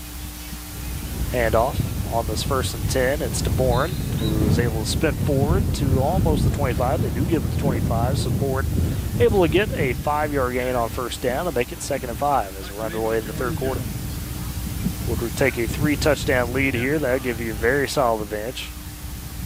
It was a nice little run there from Bourne to get us a few yards and to just start the 3rd quarter as we come in. And in motion goes Colt Moore across formation on the 2nd and 5. They get to him on the jet sweep. Evades 1 tackle. Catches the sideline. 10-5. It's a touchdown for the Boomers. Colt Moore sees the edge. He hits it. And it's a touchdown for Woodward. From 25 yards out, Moore gets them on the board again. Colt Moore again. And I feel like we've seen this in quite a bit of games. Like, Colt Moore just runs to that edge, and if he gets those jets on, he is gone. He's got what we call that game-breaking speed, no doubt about it. That's something we definitely see almost every game if he can get in the open and away. And his first time tonight doing so, 25 yards out, scores on the jet sweep. Woodward up 19-0, the extra point on the way, and it is good from Mr. Nathan Lewis. And Woodward takes a 3-touchdown advantage within the first minute of this third quarter. Still 11-14 left in the frame, and it was just 2 plays. Yeah, the 5-yard run from Colin Moore and the 25-yard scamper from Colt Moore, and that was all set up by the nice kick return from Luke Talley. Great Plains Bank, heritage, trust, respect, those are the things that make Great Plains Bank great. Deep roots across Oklahoma and Texas, they are in touch with the communities in which their customers live and work. M&D Enterprises and a Lawnmower Shop for your best lawn, porch, or patio. M&D Enterprises and a Lawnmower Shop are your people. They carry everything they need to make your greenscape that little piece of heaven you've always dreamed of. Locations in Woodward, Canton, and Weatherford. Great Plains Bank, M&D, powering Boomer sports this season. So, Kyler, Boomers, want to take that momentum, start the second half, and you pretty much couldn't ask for a better start. No, like we've said, Luke Talley just did an amazing job on that, getting it to where it was, because where we started with that 5-yard run and then us getting it to Colt Moore on the edge and him running it in was just a perfect start from the Woodward Boomers as we start off the third quarter. Takes a lot of pressure off that offense when you start with great field position. And so on to kick it off now is Nathan Lewis. This one he'll boot deep over the head of Latham McKnight, and that will be a touchback. And so Birch Creek takes over 1st and 10 at their own 20. Remember, defense pitched a shutout in the first half despite situations where they were backed up defending a short field, most notably that pump block that Birch Creek almost returned for a touchdown. Instead, had to take it from the Woodward 11, and the Boomers stood him up on that drive and forced a turnover on downs. We'll see what Keaton Morrow and the Birch Creek offense can do. He's at the gun, 2 receivers each side, running back Sugg, the freshman, to his left. Motions the man around as Colby Ramsey said. It'll be a little pitch option. They find Ramsey as he was motioned out of the backfield and is able to get upfield across the 20 and up to the 22, maybe 23. An interesting play design there. It was what they call an orbit motion. He kind of rolls around deep in the backfield, and they just give it to him onto the RPO. Yeah, I've really never seen something like that, but it seemed to work a little bit. They seemed to get a few yards off of that. It was pretty nice. That traditionally over the last couple of years under Coach Mangler has been one of those more gadget plays for Birch Creek to see how you respond to it as a defense. The Boomers able to make the play for about a gain of 4, so 2nd and 6 for Birch Creek. 10:30 left third quarter as the Boomers lead 20-0. Bobcats try and dig into it. Morrow in the gun. Rolls to his right under some pressure. Steps up on the edge and gets tattooed by Baylor Short, and then Trip Bates finishes off the tackle. Bates was holding Keaton Morrow, and Short comes in there, lays the hit. To Morrow's credit, did not go down initially, and Bates had to finish the tackle, but the Boomers all over Morrow on the edge. He's feeling that one. To me, it really looked like he tried to fake a throw there, but Baylor Short and them back there in the backfield did a really good job pushing him back for a loss of yards. Ultimately called a loss of, it looks like, about 6. It's back to 18. So it'll be 3rd and 12 now. Again, great job for our defense. 9:40 remaining third quarter. Morrow in the gun. Trips to his left, one right, snap low, corrals it, looking to pass to the right, throws a pass over the middle, it's picked off. Wow. Baylor Short just had the big tackle. He's got the pick. 20, 10, going inside the 10 to the 8. Second pick of the night for the Boomer defense. It was Colin Moore the first time, and this time it's Baylor Short playing it underneath, gets the pick, and gets it inside the 10, and for the second time tonight, Boomers will have 1st and goal to begin the drive. What's funny is Colin Bourne, really on the drive before he picked it off, he made a really good stop there, and then he picked it off, and then it happened with Baylor Short right there again. It's crazy to see this. He made a massive stop, and then there he goes, picked off. Like, man, this Boomer football team tonight's doing really good. Their momentum's real high. It's been a clean game for the most part. No turnovers so far, just a handful of penalties. Shotgun for Cash Carter. Takes the snap, looking for the QB keeper up the left side, and powers his way down to the 1-yard line. Nearly gets in on 1st and goal. Instead, it'll be 2nd and goal from the 1. He did an amazing job getting up the gut to try to get in instead of try to throw it to a player. He just tried to do it on his own, which we've seen a lot tonight. Him just trying to get a few yards, pushing forward by himself. Carter's been very decisive on those quarterback keepers. Has produced good results. 2nd and goal from the 2, they'll say for the Boomers. Didn't quite give him the 1. Carter again and again. This time again, plowing forward. Stopped initially, but second effort, he's into the end zone for the touchdown. 3rd touchdown of the night for Cash Carter, his first rushing, and Woodward now extends their advantage to 4 touchdowns. It was an amazing job by Cash Carter to just push through that line. It didn't really look like he got it, and he just was fighting for it again like he did that first down earlier. You just see all that momentum, him trying to fight for it and get the touchdown for his team. Now they're up 4 touchdowns. It's great for the Woodward defense, Woodward offense. Big one for the Boomers, no question, because that gives you a huge cushion as the extra point by Lewis is up and good. So Woodward makes it 27-0 with 8:48 remaining in this 3rd quarter. They've come out and delivered a couple of big punches to begin the 2nd half. Now, can you play the control game here? That's the big part. If we can stay on task, I think we can do it. It's just we got to keep our minds in the game. But I think the coaches right now, they really got them hyped up, and that's what I think. I think whenever they came out, I really think that just hyped them up a little bit. Whenever they came out and they just started yelling, man, I just feel like that hypes them up and gets them ready for the game, and it sure looks like it did because they've been powering forward and doing an amazing job tonight. Well, and like you said, you got to love the mindset, right, for the Boomers tonight, despite the lightning delay, despite the long road trip, which, you know, you get used to if you're Woodward and you're in 4A District 1. Your shorter strips are usually an hour, hour and a half at best. So they come out with the energy that you'd want on a game that was moved up a night due to the weather, and we still got some of it here at the start of the night. Boomers right now delivering so far big results, one that they needed to try to stay alive in the playoff race for 4A District 1. Back for the kickoff. This time it's Gill going with the short targeted kick, and it's taken by, Caden Halter, the senior, who had a good return the last time the Boomers did that. This time Woodward able to stop him short, still though, about the 40-yard line, because that kick was short of that for it. Couldn't tell who the player was, but he did an amazing job just stopping him right as he got the return, not letting him by. Yeah, we had a host Boomers in on the tackle on that kickoff team, and they do, I should say, did not get Palter the 40, so it'll be ball at the 39 for Bridge Creek. They're on 39. That's more on the gun. 2 receivers left, 2 right. Man in motion, goes McKnight.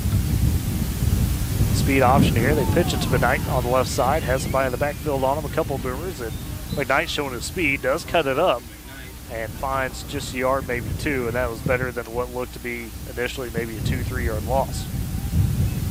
Yeah, to me, that really looked like a sack in the backfield with how hard that player hit the quarterback, looked like.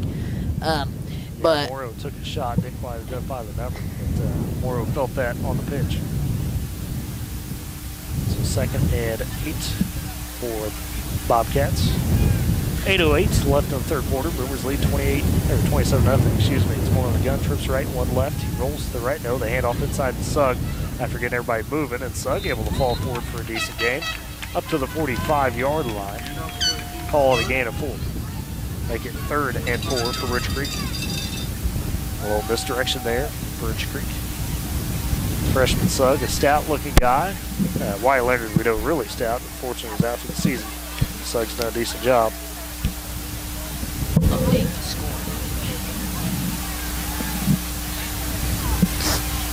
So 7:30 left in the 3rd quarter. Boomers lead 27-0. Trying to generate another stop on the Bobcats. 3rd and 4, and a handoff to Sugg in the backfield, taking them down. Big Levi Harris, and Kyler, we've seen that a couple times. When Levi Harris time things up, he is in the backfield almost instantaneously. Levi Harris again tonight, man. That started the game, even though that was a face mask on Levi. Right. He just Still was. the timing He was just there, was like I've been saying, they're all hyped up, man. They're all just trying to get back there, and man, it's making them want to push harder because, like we're saying, district game, playoff, all that stuff. They're trying to get there, and man, it would just be awesome to see us get there. Yeah, you definitely see the motivation tonight from the Boomers, no question. They come out with a focused effort, and now Bridge Creek trying to get everybody on the punt, running people on late, down to 2 on the play clock. They get them off in time, and they just barely get the punt off in time. Morrow takes the snap. Bit of a line drive kick, and not a bad one, as it hops inside the 25 and rolls sideways. Now skates its way to the 20, to the 19, and ultimately down there by Bridge Creek. So not a bad punt for Morrow, but the Boomers do force another stop. And now with 6:27 left in the third quarter and leading 27-0, we'll see if the Boomers kind of slow things down and try to chew up some clock. Now you want to be able to get out of here, and what's going to turn into, the nice thing, it's tough to move the game up a day because you factor in that extra day of prep or rest, however you want to view it. You'll still get that now, though, not having the game Friday. Get home and be able to rest up a bit before that big challenge against Weatherford. And the gun is Cash Carter. He motions Colt Moore around. And again, they give it to him on the jet sweep. Moore cuts upfield once again, open field. 35, 40, 45, 50. Trying to beat his man. 30, 20, 10. They're not going to catch him. Colt Moore goes for another big one. 81 yards on the jet sweep. His second touchdown of the night. Again, man. There it goes again. Off goes Colt Moore on the jet sweep again. Like I said, if he can find some room, he's gone. They ain't getting him. Because, you see, man, he just did a wonderful job turning on the Jets. And that one wasn't even to the sideline. He chopped that one up just outside the tight end and green grass. So 81 yards for Colt Moore, and the Boomers striking. It doesn't really matter, where he finds a hole. If he can become gone, he is gone. It's a touch. He's a standout in track, and he shows that straight line. Wonderful man in track. He does awesome. Record holder in his own right already. Phenomenal there. And the Boomers, what a start to the second half. Within the first 6 minutes of the second half, it matched the production they had in the first half as they lead now 34-0. 6:14 left in the third quarter. You could tell a little bit, Coach Spangler mentioned this in the pregame interview. One of the things that they had corrected, if you will, from his earlier part of the tenure with those guys was a couple touchdowns early on. They get the heads down, as he put it, right? And he's been proud of their fight this season as Coach Spangler when it comes to what Birch Creek has done, even against some of those tougher teams like Elgin. Right now, the Boomers have Bobcats number. Being said, with how Birch Creek has played some of these second halves, I'm sure they'll still try to be fighting it as McKnight is back deep to return for the Bobcats. Boomers have Lewis and Gill ready to kick.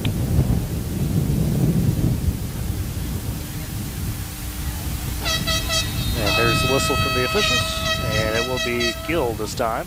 Another shorter targeted kick, and unfortunately it rolls out of bounds. Smart job there by Halter as well as Colby Ramsey to not try to field that one. It's just angled its way out of bounds. So Rich Creek will take over with some solid field position.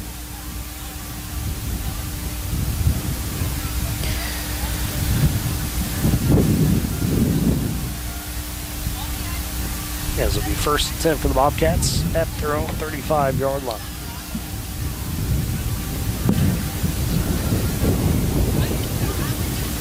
This will be more on the gun. 2 receivers left, 2 right. Man in the backfield is Sugg.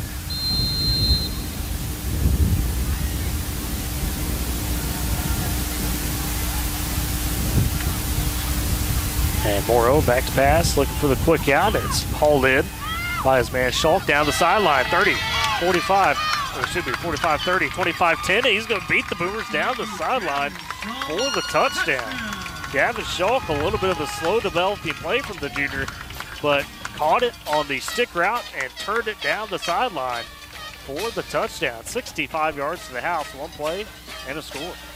And they've got the light display going on in Bridge Creek. That was a really nice job by Gavin something, I think. Schrock. Shock, but with an S. Shock. Yes. It was a great job by him to get down the field, and man, he did a wonderful job on that. We talked about Colt Moore's speed. Shock showing his own. That was in a crowd Yeah, of he did. Boomers. He did awesome on that. It's now Birch Creek lined up for their first extra point of the night. This will be Shattuck Squires. And now the extra point all the way, and that is good. Extra point attempt by Shattuck Squires is good. As the extra point makes it 34-7 for the Bobcats.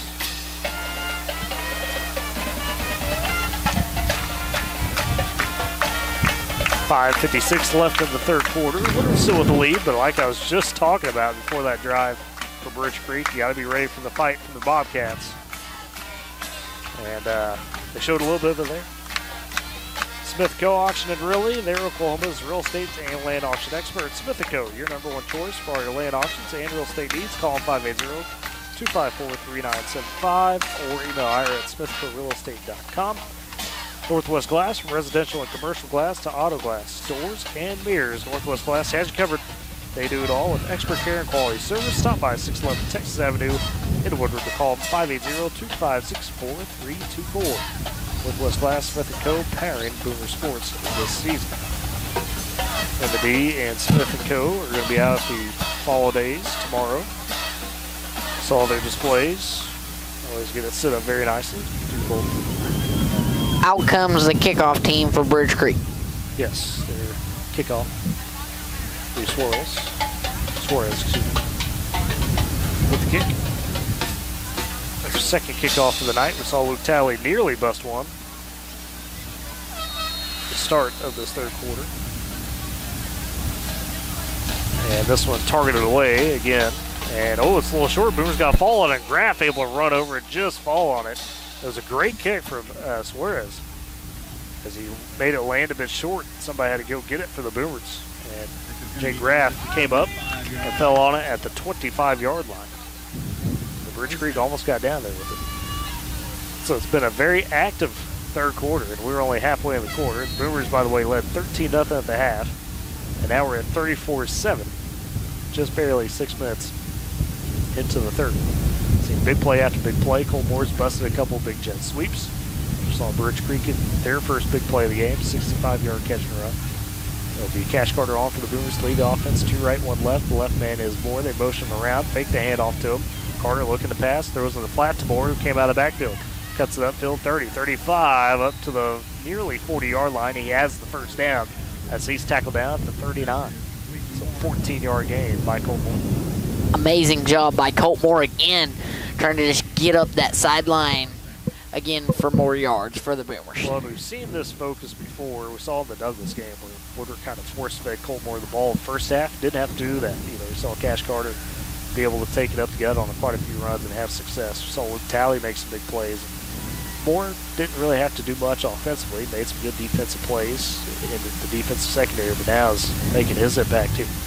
First and 10 for the Boomers at their own 39. 5:25 left in the third quarter. Again, man in motion this time. It's Talley. Carter, though, keeps himself. And the flag comes out on the play. It does. Carter gets past the 45 to the 46. Like I said, the flag. It's gained at 7 for now, but it looks like it is a holding for the Boomers. So, unfortunate.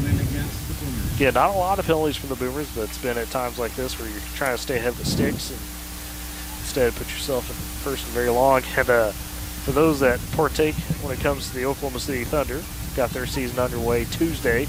Double overtime thriller against the Houston Rockets. Well, they're in another double overtime, this time against the Indiana Pacers. They lead 132-128, 2:45 left in the double overtime.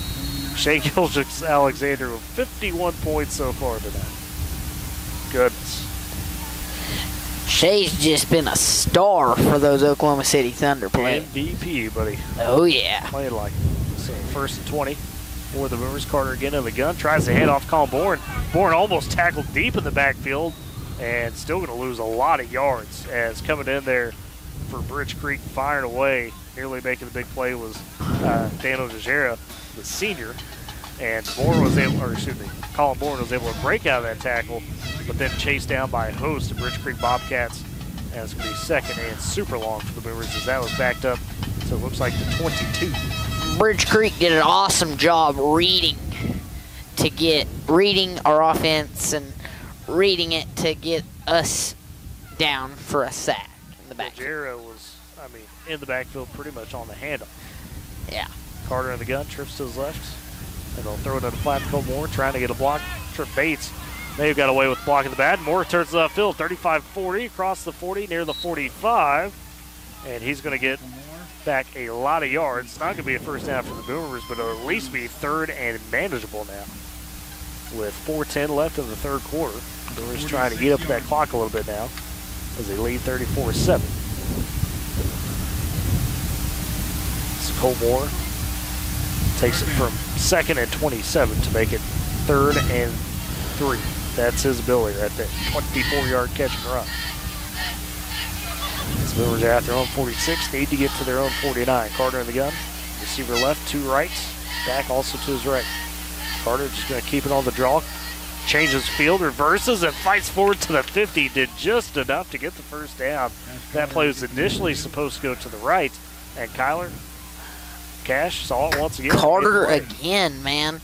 Like, I feel like whenever we're, like, really close to that first down, Carter just decides to run it. And he's always, if he ain't there, he's pushing and fighting. He's going as hard as he can to get it. That he is. And a good decision by Carter. Able to find the space. Now we got the officials timeout. Not sure what that is. Maybe an equipment issue on one of the Bridge Creek players. Yep, trying to get himself strapped up on the helmet. And official making sure, helping him out. He was attempting to get that, so we're good. Just quick with Jordan Jones, the seniors. First attempt for the Boomers at the 50-yard line. Got 3:20 left in the third quarter as they lead 34-7. Carter gun, empty set, looking to pass to the right side, looking for a deep shot over the middle, and Mason Arnold with a tough catch on his back shoulder. Had a man draped all over him, and somehow Arnold able to haul it in. Good placement from Carter. Again, from I think it was his first quarter, yep. Arnold did. Now we do, to your point, we close to the same thing. Yeah. He dove for it in the first quarter, but now people were all over him. He managed to catch it. Awesome job for Mason Arnold to get the Boomer catch. 29-yard gain. And to your point, similar play from that first half when we saw Arnold make that leaping grab, as you mentioned, over the middle. This one a little extra chance and somehow hauled it in on his back shoulder. First attempt for the Boomers at the Bridge Creek 21. Man in motion. Carter, though, going to keep himself up the gut. The flag comes down as Carter was able to get near the first down. Got a gain of 9. It looks like this coming back as a hold on the Boomers. Instead of 2nd and 1, it'll be 1st and 28 again. For the second time this drive, but so far I hadn't heard Woodward on this drive yet. But we are draining that clock in the third quarter. This keeps pace. Despite the lightning delay, we're not going to be too far off in terms of finishing time. And score update, looking at some of the 4A1 scores. Clinton and Cash tied at 28 is what we're showing in the third quarter. That would be a huge upset for Cash. Elk City and Weatherford, it's a final. Weatherford holds on for a 28-21 win. And then, no surprise here, and I could have mentioned this one, Elgin all over Douglas right now. They lead 56-0 in the fourth quarter. Checked in on Fairview while we got the chance real quick. They blanked him 48-0 on senior night. And the Boomers on first and super long. Just get a short gain by Colin Moore on the carry. Gain of about 1. If that. Second down. Yeah, it looks like no gain. So thought they were going to give him a little bit. Did not. So 2nd and 20 coming for the Boomers as we tick down to a minute 55 left in the third quarter. Woodward has nobly started to slow their pace now after an explosive start to the third, ripping off 3 touchdowns. Carter keeps it, goes to the right side, able to cut it up the sideline, gets across the 30, near the 25, so he gets back some of those penalty yards. Looks like it maybe gave him the 26, still be 3rd and long for the Boomers. But you are entering towards field goal range here, at least if maybe you thought about it. Made by Keaton Hall. Down to a minute 20, third quarter. Third down.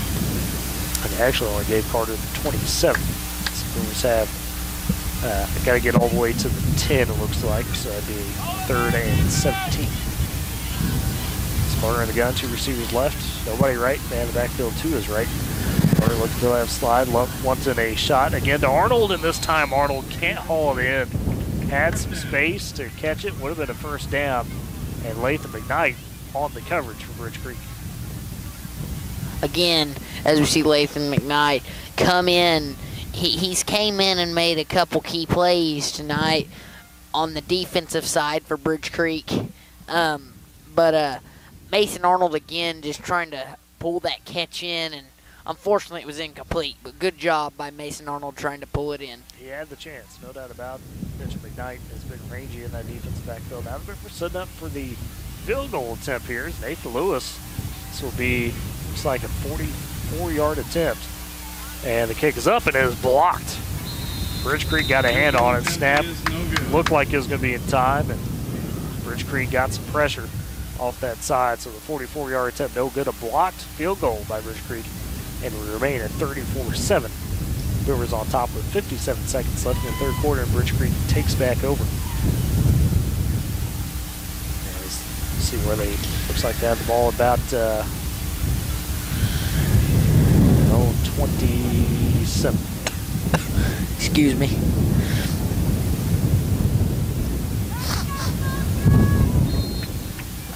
As these little Bridge Creek have it. Excuse me, 25. Moving back to the 20, or the 20, I apologize. Moving back to the 20 on the block.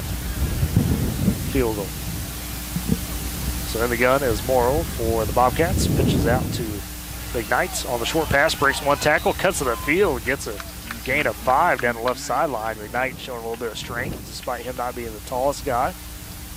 And again, that speed. He's only listed at 5'8", I believe, 145. I really thought McKnight on that play he was going to get away, but unfortunately, our defense was there, as we've seen multiple times tonight. Our defense is always pushing through and trying to get those tackles down. Have allowed just one big play, that 65-yard score earlier in this third quarter. Second and about 5 for Bridge Creek. Hand off up the gut as Sugg, the freshman, or excuse me, Morrow on the keeper, I apologize. As he was able to just go straight up the gut and find a gain, a first down, a good run for him all the way to the 26-yard line, or excuse me, 36-yard line.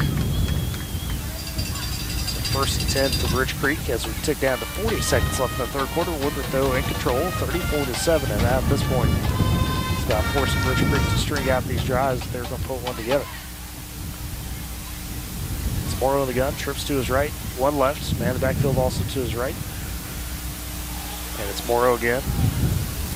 Oh, and I apologize, they've gone to the 2-quarterback system. They've done this before, so Shaddix Suarez, who's been kicking, is now the quarterback, and they put Morrow kind of at a running back spot and force him to see what happens. Morrow on the run does gain 2. But another tackle by Levi Harris. He did a great job getting him down. Levi just having another great game. As we talked about, been in the backfield, been all over the Boomers, and with that, or all over the Bobcats, and with that, the third quarter comes to a close. Woodward heads into the fourth with a 34-7 lead over Bridge Creek. We'll step aside. It is Boomer Football on Z92 and Boomer TV. Life moves fast, and you deserve internet that keeps up. Say hello to Pioneer Fiber Internet with blazing fast gig fiber speeds designed for the way you live, work, and play. From ultra-smooth streaming and lag-free gaming to lightning-fast downloads and crystal-clear video calls, Gig Fiber gives you the speed and reliability to do it all. Ready to upgrade your internet experience? Visit GoPioneer.com to sign up today. Are you looking for a bank that understands your needs and works as hard as you do? Welcome to Bank of Western Oklahoma, proudly serving our area since 1908, offering free checking with no fees and convenient mobile banking. Whether you're in Cordell, Elk City, Weatherford, Woodward, or any of our 6 locations, we're always nearby. Bank of Western Oklahoma, where the Western Oklahoma spirit is alive and well. Member FDIC, an equal housing lender.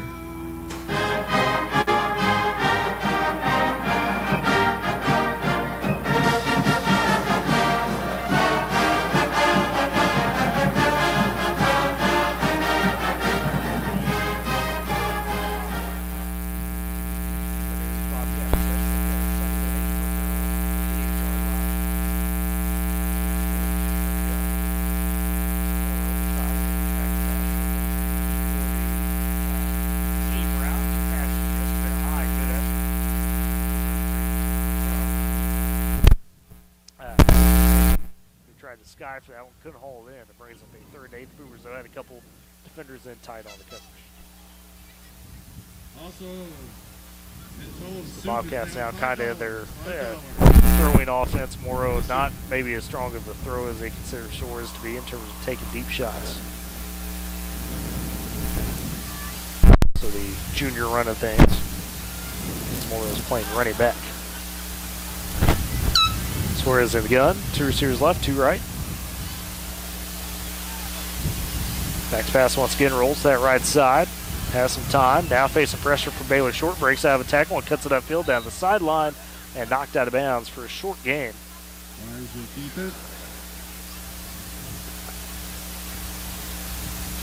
And that'll be 4th, and they actually don't give them a gain. Just mark them 4th and 8. 4th down and 8. So now for Bridge Creek, it looks like they're going to try to make a punt. As Morrow line deep to punt. And Dakota hit me with this update. Appreciate it. Thunder win in double overtime. 141-135. Shea Gilgis-Alexander career high 55 points. Yeah. 2-0 for the Thunder to start the season. Morrow back deep to punt for Bridge Creek. 11:47 left in the ball game. And slinking back as Jake Graff will call for a fair catch and haul it in at the 25-yard line. The Brewers will take back over. Well in control. Up 34-7 and looking like they're on their way to their 3rd win of the season and 2nd district win. What's really crazy, Kyler, is this could be a 4-win. I mean, you slip up against Guyman. That was a tight one. Talk about that Cash game where Cash got a really fast start and you played him good after that. So Boomers not too many plays away from being heading to win number 4 in the season. Still, though, they would take win number 3, no doubt. It's Carter in the gun, puts a man in motion. It's Colt Moore. They'll give it to him again on the jet sweep. Makes one man miss. Moore now cuts it back and tries to cut it up on that right side. Able to gain a couple. Ran about 40 yards just to gain a couple yards. Side to side there. Colt Moore. And now you got a Bulldog. Looks like with a cramp, maybe. Or, excuse me, a Bobcat with a cramp. Bridge Creek. But again, Moore, like we said, he likes to cut it up and cut through all the gaps. And again, he did an amazing job trying to just cut through there, and he made a few men miss. And he's got that shiftiness, and he's got that sense of direction. And talk about finding those gaps. That's a big key to that. And the Boomers again will be back home next week. It'll be a spooktacular Halloween special. No, I'm not dressed up, but I'm curious to see, and I hope the student section at Boomer Stadium bust out some good costumes. Maybe even a couple of the adults. Who knows? It'll be costume night, baby. I can see it. What are you gonna dress up next Friday? I ain't dressing up. You don't dress up for I'm gonna be in that old press box. It's a little toasty up there. It'll be a little cooler though. Which is good. It's what we need.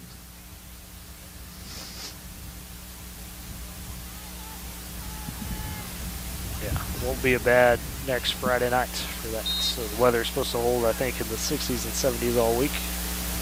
At least early projections, we'll see. So out of the injury timeout, 2nd and 7 for the Brewers. Handoff up the gut to Colin Bourne. As he'll get across the 30-yard line, near the 35. Would have been a first down, but instead they stopped him about a yard short. But a good effort from Bourne to gain 6. Makes it 3rd and 1 for the Boomers. And the pace has slowed down for Woodward. Working with that play clock a little bit. Carter in the gun on 3rd and 1. It'll be QB keeper, diving forward, and gets the first down. Needed 1 and gets 2. That's that toughness you want to see from your quarterback as Woodward moves the chains yet again. Again, Cash Carter just fighting for it, man. It's been a good running game from Cash Carter tonight. He has been the kind of the lead back, if you will, out of that quarterback position. They've let him, essentially kept it on the, as we pointed out, hey, we're either throwing it or it's going to be a decisive quick run, and that's what we're seeing a lot of. him, and then Colin Bourne's busted off a couple good runs. They've been a nice 1-2 punch for the Boomers. 1st and 10 again. Boomers have it at their own 36. This time they try to hand it off and be plugged up in the backfield for Rich Creek. And again for the Bobcats, or this time for the Bobcats, I should say, in on the tackle. Tristan LeBlanc, big offensive lineman and defensive lineman. He's a guy that Coach Spangler really loves up there, one of those seniors, big leader. And now we got to talk with the officials here. Not sure what I didn't see a flag, but they're having a discussion. Maybe there was a flag on the play. Now they're talking about with 10:02 left in the ball game. Woodward leads 34-7. We'll see what the officials' call is. They'll go with the block below the knees there on the Boomers, chop block. So they're going to call a penalty on all the Boomers for the illegal block. So there's already going to be a loss on the play, but it looks like Rich Creek will accept the penalty and push Woodward back to a 1st and long situation. It's probably been the only real negative tonight is just a couple of these penalties for Woodward have come at a time where you got 1st and 10s and you're trying to stay on schedule with the sticks and you put yourself in some deep holes. Now, to Woodward's credit, they've been able to fight out of that most of the time. Still, against a Weatherford and Elk City may not have that luxury. 1st and super long for the Boomers. It'll be Cash Carter on the fake, keeping himself, trying to find some space up the gut. Does get forward for a gain of, looks like 4, across the 25 to the 26 almost. Ball's at the 21, so called a gain of 5. Still to be 2nd and 20 for the Boomers. This was a 15-yard penalty on the illegal block, so you had 1st and 25. As the clock ticks down to 9:25 remaining. On a drive like this for Woodward, keep the ball moving forward, string together a couple more 1st downs, you can really do some damage to that game clock.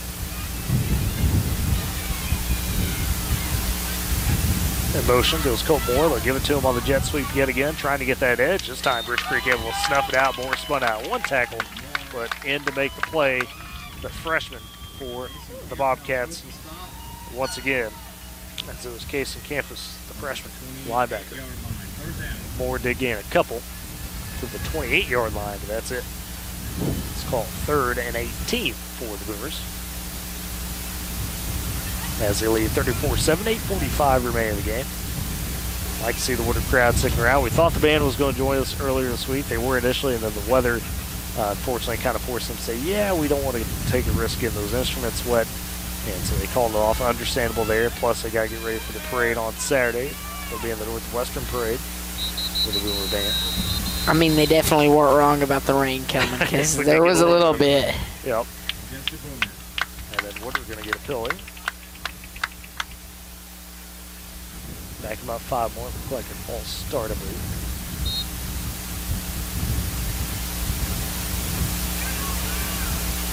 Of course, Woodward, you know, it's a situation where you're not so much worried about scoring here. You got the big lead. You got to burn that clock a little bit.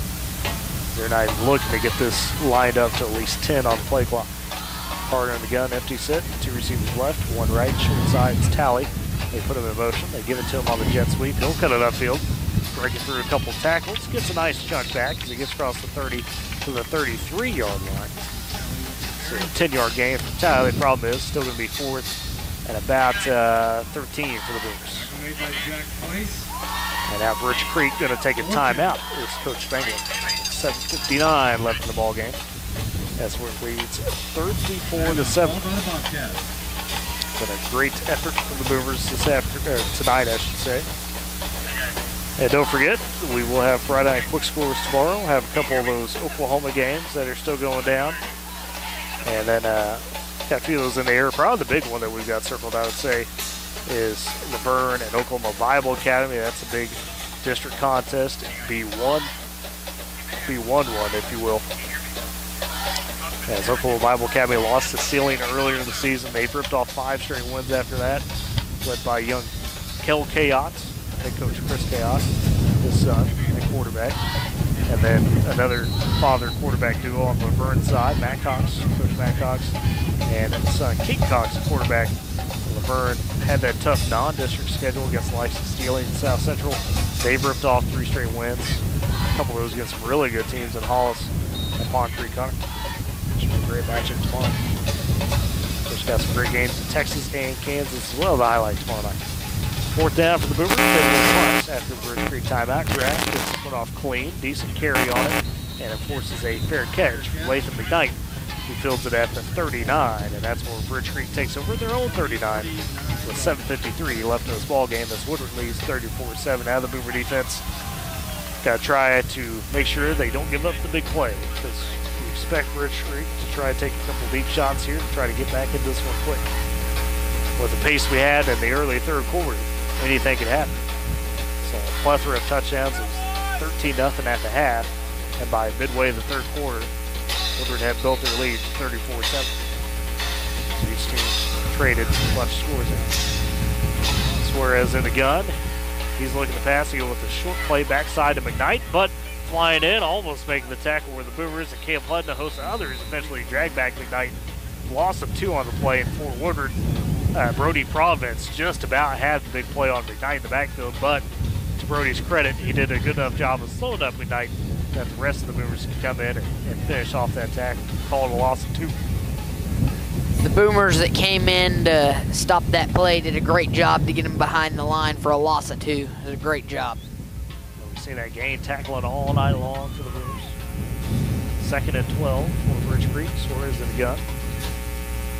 Back to pass, look to the left side, fires one, has McKnight at the 50, cuts up to the 45, breaks out of tackle 40, 30, 25, 20, and he will go. Latham McKnight showing his game-breaking speed. Caught a short stick pass and turned it in to a touchdown for Bridge Creek. Ultimately, a 63-yard catch and run for McKnight. So Bridge Creek in the second half has pulled off 2 big touchdown plays, a 65-yarder, and now a 63-yarder. This time by McKnight. McKnight with tonight's game approaching 1,000 yards on the season. Now Bridge Creek lined up in kind of an odd set. The swinging gate, as they call it, line stacked all to the left. They'll make sure Woodward essentially is honoring it. They do, so now you line back up in extra point formation. Suarez lined up for the extra point. And snap down, ball is up. Ooh, Boomers almost got that one, but it is good on the extra point. And Woodward now leads Bridge Creek 34-14 as the Bobcats again cut in to the Woodward lead here slightly. That being said, with just 7:02 remaining, Bridge Creek probably going to have to push for an onside and see what happens.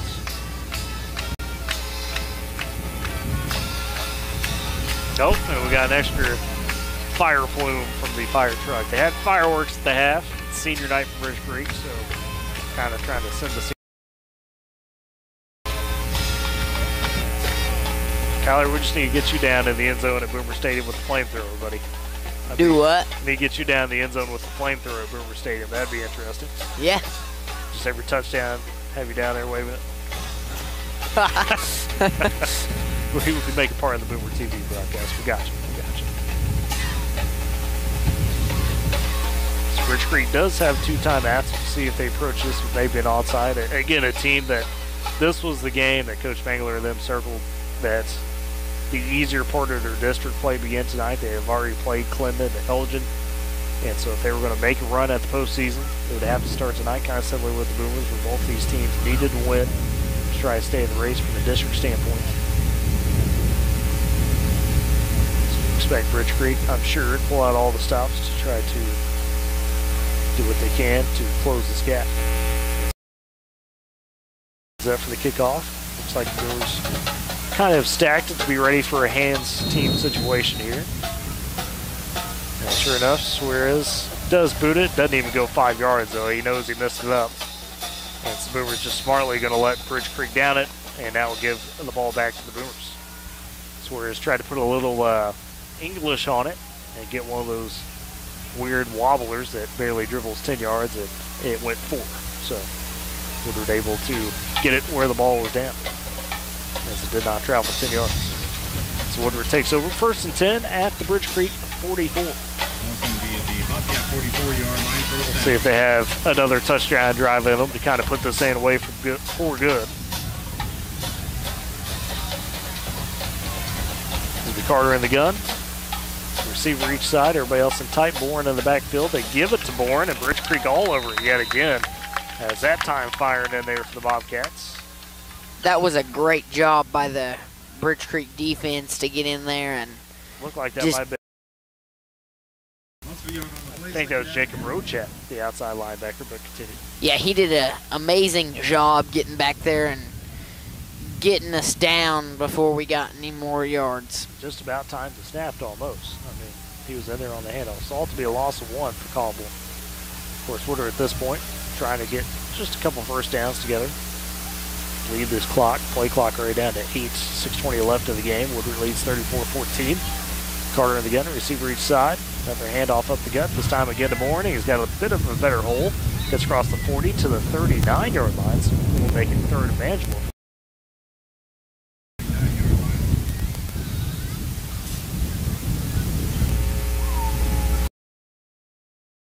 Minutes left in the ballgame. We're down 5.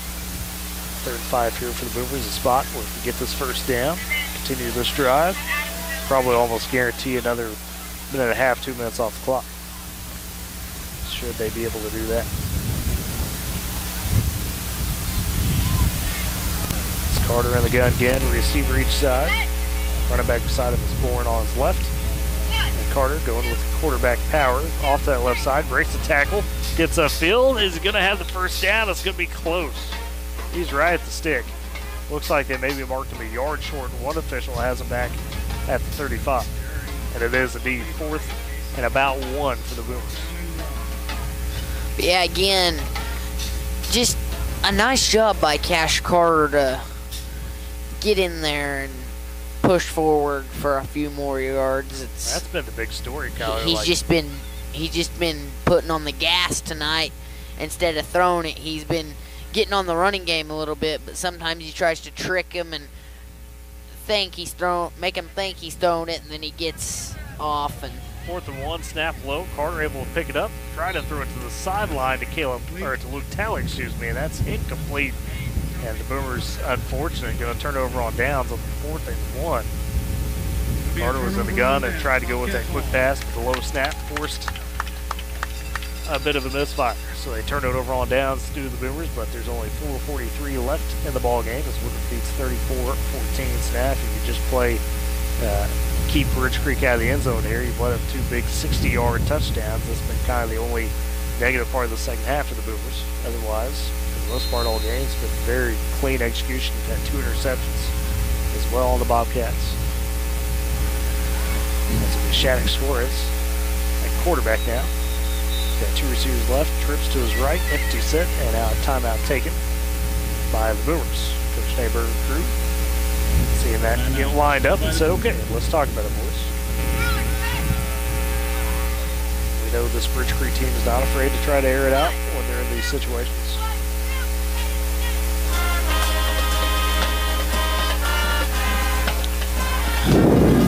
Unfortunately, it looks like we're not the only team that suffered with a weather delay tonight. We mentioned that Alva was in their contest with Kellyville, and they're still in a weather delay, as I'm seeing updates from one of the voices of Northwestern Ranger football. Does some good though. So, Kyler, we may be on the better end compared to some of these other teams in terms of the lightning delays.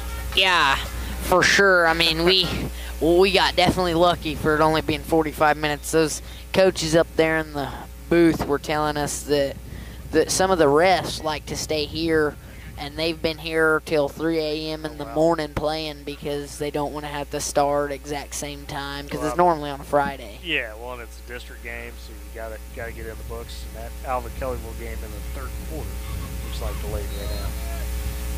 So 1st and 10 for Bridge Creek, and Suarez back to pass, a little short pass over the middle, caught by Morrow, and he's going to cut it upfield. Has the first down as he gets across the 45, looks like to the 46.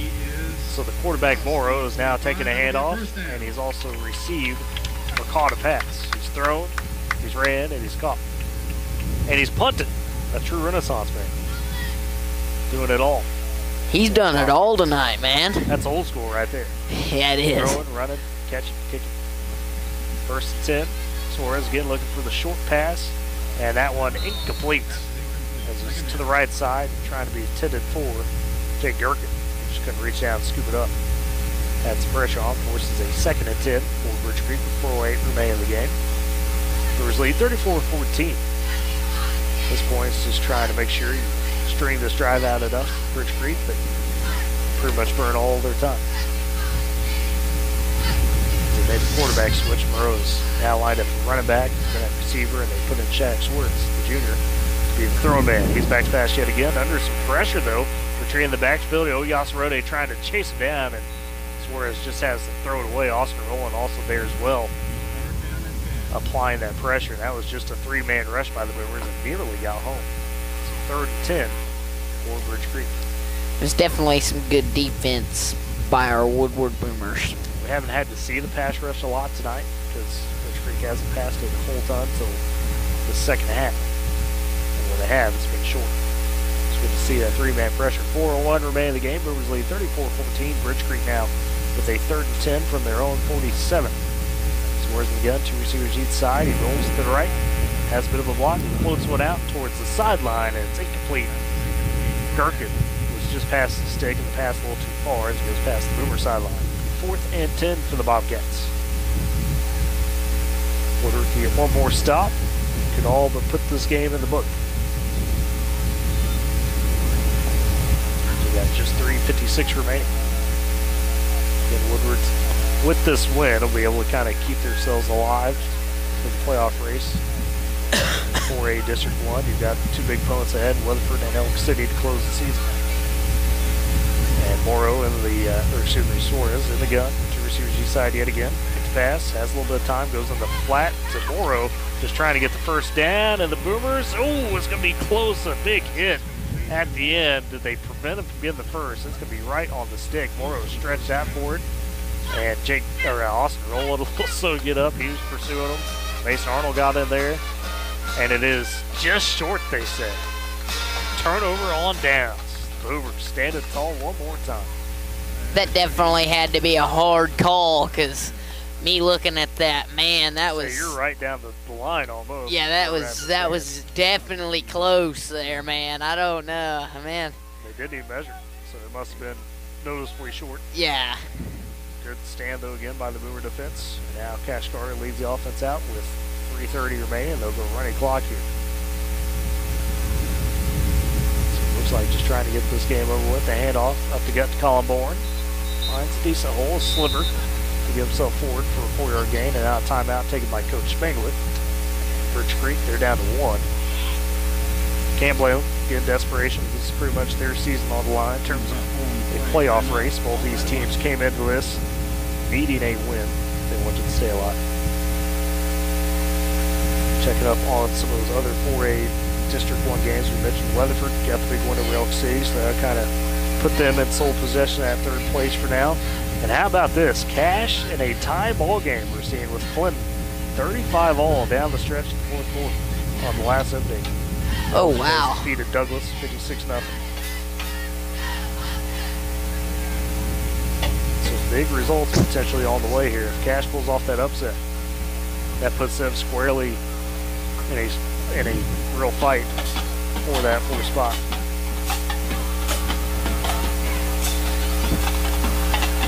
.318 remaining in the ball game. Bridge Creek has one more timeout to burn after this. Should they choose to use it, Brewers will have, looks like a 2nd and 6 out of the timeout. Yeah, you definitely weren't wrong about that student section being hyped up over here. They're shaking the stands right now for Bridge Creek. Still getting after it. That's what you love in the student section, right? So, band's still rocking with us as well. Senior night, that's what you do. It'll be senior night next week for the Brewers as well. Final home game of the regular season. Last game will be on the road against Upper City. And now the officials whistle as we get lined up to play. Now this timeout. An equipment issue for one of the Brewers. It was Mason Arnold. So they have to jog off for a play. They didn't have mouthpiece in or something like that. 2nd and 6 for Woodward.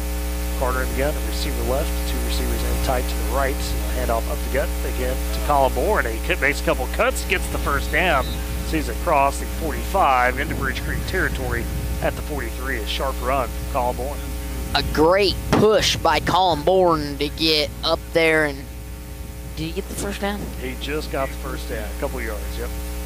Heck yeah. Was in a crowd a little bit, found his way through. Looked like he was running one of those fall corn maze. Big moves in a tight space. Down to 2:40 left in the ball game. We're at first and 10, leading 34-14 at the Bridge Creek 43. Trying to drain this clock down, secure win number 3 on the season.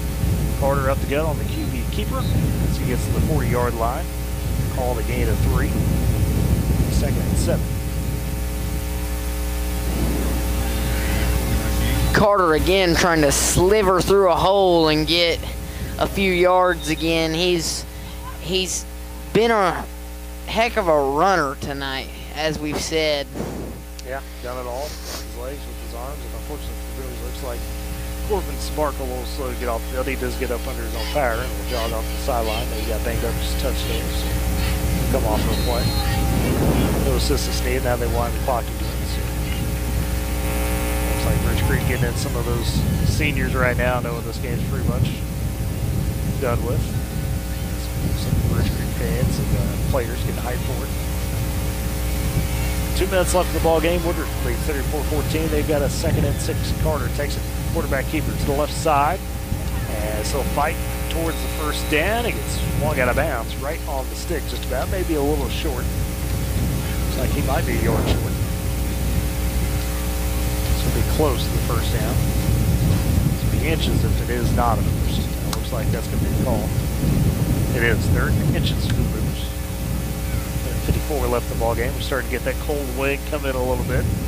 Overnight lows dipping 40s. Fall is here. 3rd and short for Woodward. Minute 43 and count left in the ball game. They lead 34-14. Carter again in the gun. Everybody packed in tight. Man goes in motion cross formation. It's Moore. They'll give it to him. They'll just have to cut it upfield and close on the first down. Did he get enough forward progress? No. They're saying 4th down for the Boomers.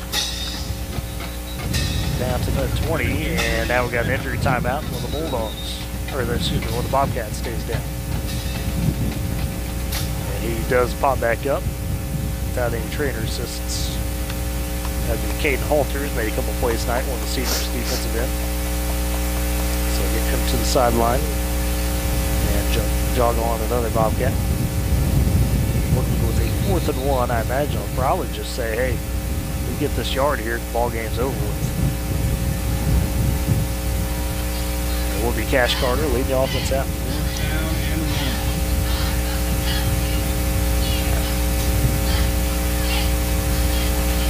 Now they wind the clock again.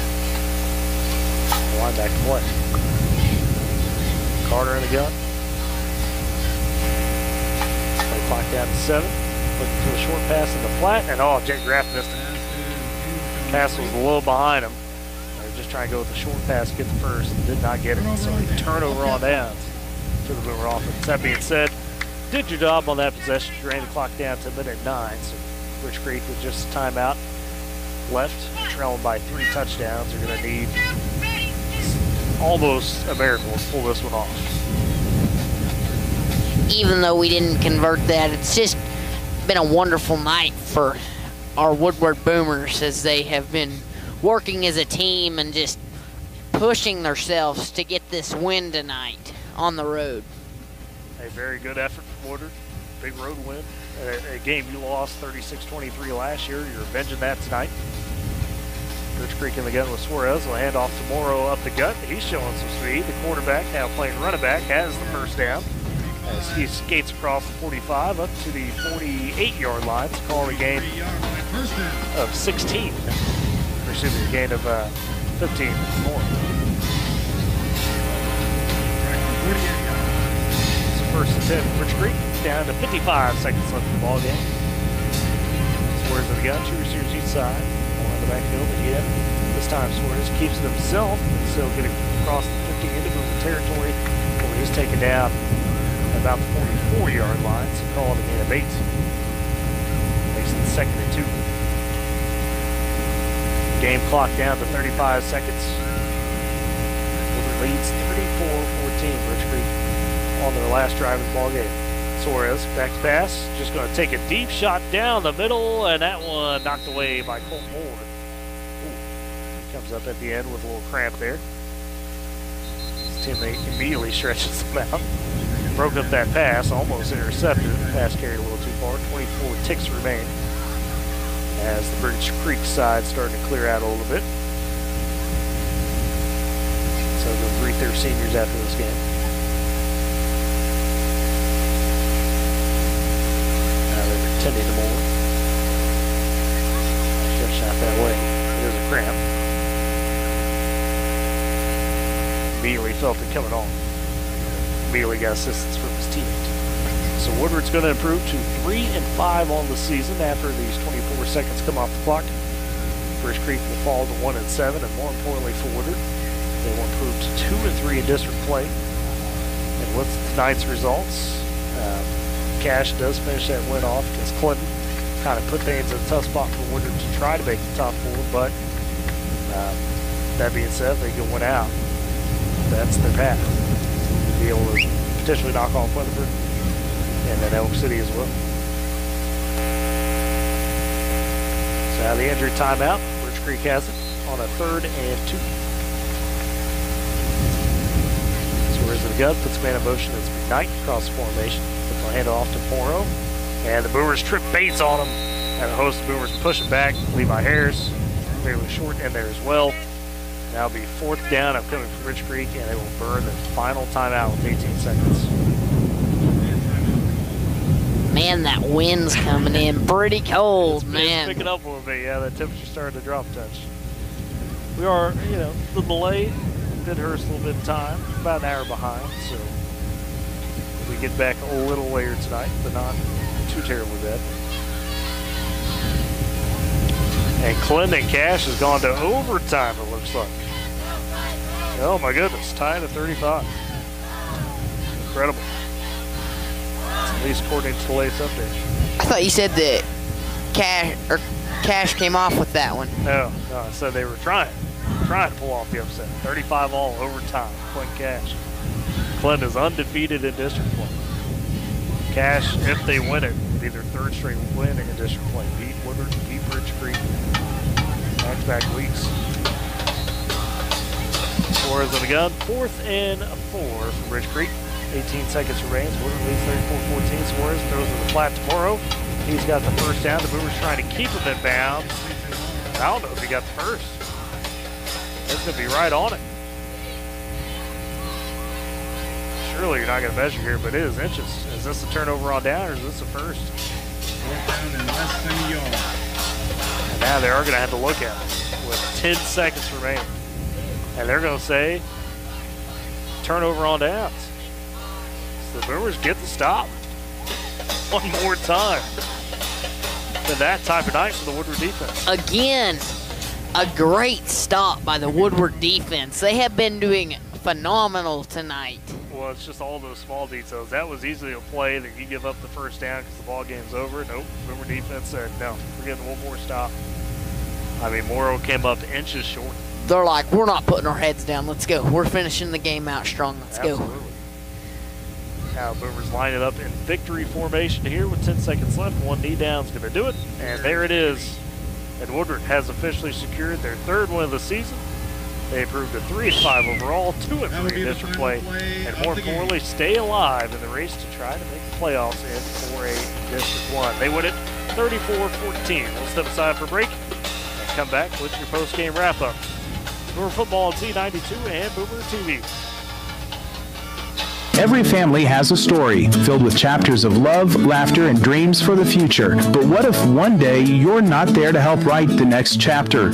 Life is unpredictable, but your love for your family shouldn't be. With State Farm Life Insurance, Gwayne Matthews and Woodward can help ensure your story continues, even when you're not there to turn the page.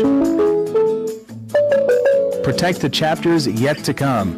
Talk to Gwen Matthews because your story deserves to be told. Looking for your next vehicle? Come meet your hometown team at Vance Auto Group of Woodward, your trusted local dealer for GMC, Chevrolet, Dodge, Chrysler, Jeep, and Ram, plus a huge selection of quality pre-owned vehicles. We're not here to just sell you a car. We're here to earn your trust. Our award-winning staff is experienced, welcoming, and ready to make this the best car buying experience you've ever had. Remember, the Vance Lifetime Powertrain program is free. Buy local, drive with confidence at Vance Auto Group of Woodward. Life moves fast, and you deserve internet that keeps up. Say hello to Pioneer Fiber Internet with blazing fast gig fiber speeds designed for the way you live, work, and play. From ultra-smooth streaming and lag-free gaming to lightning-fast downloads and crystal-clear video calls, Gig Fiber gives you the speed and reliability to do it all. Ready to upgrade your internet experience? Visit GoPioneer.com to sign up today. Supporting communities in every way, Sealing State Bank is thrilled to bring hometown banking closer to you with a brand new branch in Woodward. Welcome. Now offering full-service banking close to home, from personal checking and savings to home and commercial loans, Sealing State Bank has you covered. Enjoy the convenience of mobile and online banking, wire transfers, and so much more. Sealing State Bank, your trusted partner in Woodward. Come visit at 2314 Williams Avenue and experience hometown banking at its best.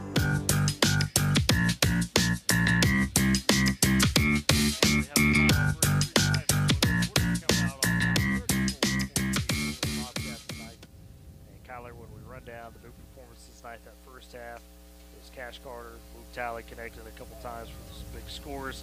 Luke Talley had a really fantastic game all around, making not only those 2 touchdowns, but had some big defensive plays, had a nice kick return, and then the Boomer defense shining through once again this week. Did a great job against Clinton last week, limited to their attack. You forced a couple of turnovers for the Boomers by way of interception against Bridge Creek. A couple of those almost returned for touchdowns. Colin Bourne, they were short with those picks, and then on top of that, you forced multiple turnovers on downs, and really outside of 2 big plays by Bridge Creek in the second half, 2 chunk plays, Woodward for the most part shut down the Bobcats offensively. I mean, talk about a way to come out in that second half and really give yourself some space. We saw Colt Moore finally light it up, had 2 big jet sweeps, go for big scores as well. So, and Kyler, you mentioned it throughout the night, it just was a team effort tonight. It seemed like by the Boomers, and they were just fired up all throughout the game to come out and get this win. And one thing that I really noticed tonight was like most of the time it's like one player that they're focusing on or whatever, like one that's like real lit up, but they all went out there tonight and they're like, we're gonna get this deal done and we're all gonna fight as a team. And they all went out there and there was tons of them that got the ball tonight and made an impact on the road tonight. Well, we mentioned all those names. Cash Carter had a really, probably, honestly, his best performance of the season. Mason Arnold had some big plays both ways. I mean, to your point, you go down the list, total team effort tonight by the Boomers, both the offense and the defense, making those plays. Absolutely. The Boomers take the win, 34-14 against Bridge Creek tonight. We'll go ahead and step aside for a final post-game break and come back and get your wrap-up of what's ahead for the weekend. It's Boomer Football on C92 and Boomer TV. At Bank of Western Oklahoma, we've been a cornerstone of the community since 1908. Being locally owned and operated, we understand the values and the culture that define Western Oklahoma. From supporting local farmers to helping small businesses thrive, we take pride in offering personalized banking solutions that reflect our deep understanding of Western Oklahoma. Discover the difference of a bank that's been by your side for generations. Bank of Western Oklahoma, member FDIC, an equal housing lender. Every family has a story filled with chapters of love, laughter, and dreams for the future. But what if one day you're not there to help write the next chapter? Life is unpredictable, but your love for your family shouldn't be. With State Farm Life Insurance, Gwen Matthews and Woodward can help ensure your story continues, even when you're not there to turn the page. Protect the chapters yet to come. Talk to Gwen Matthews because your story deserves to be told.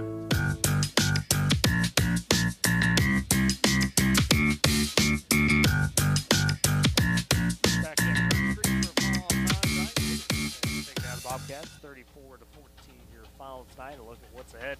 So Friday night quick scores tomorrow on K101. We'll kind of do some recapping of all that happened across a lot of our Oklahoma games tonight, as the majority of those took place, and we'll get you kind of up to date, up to speed on all that.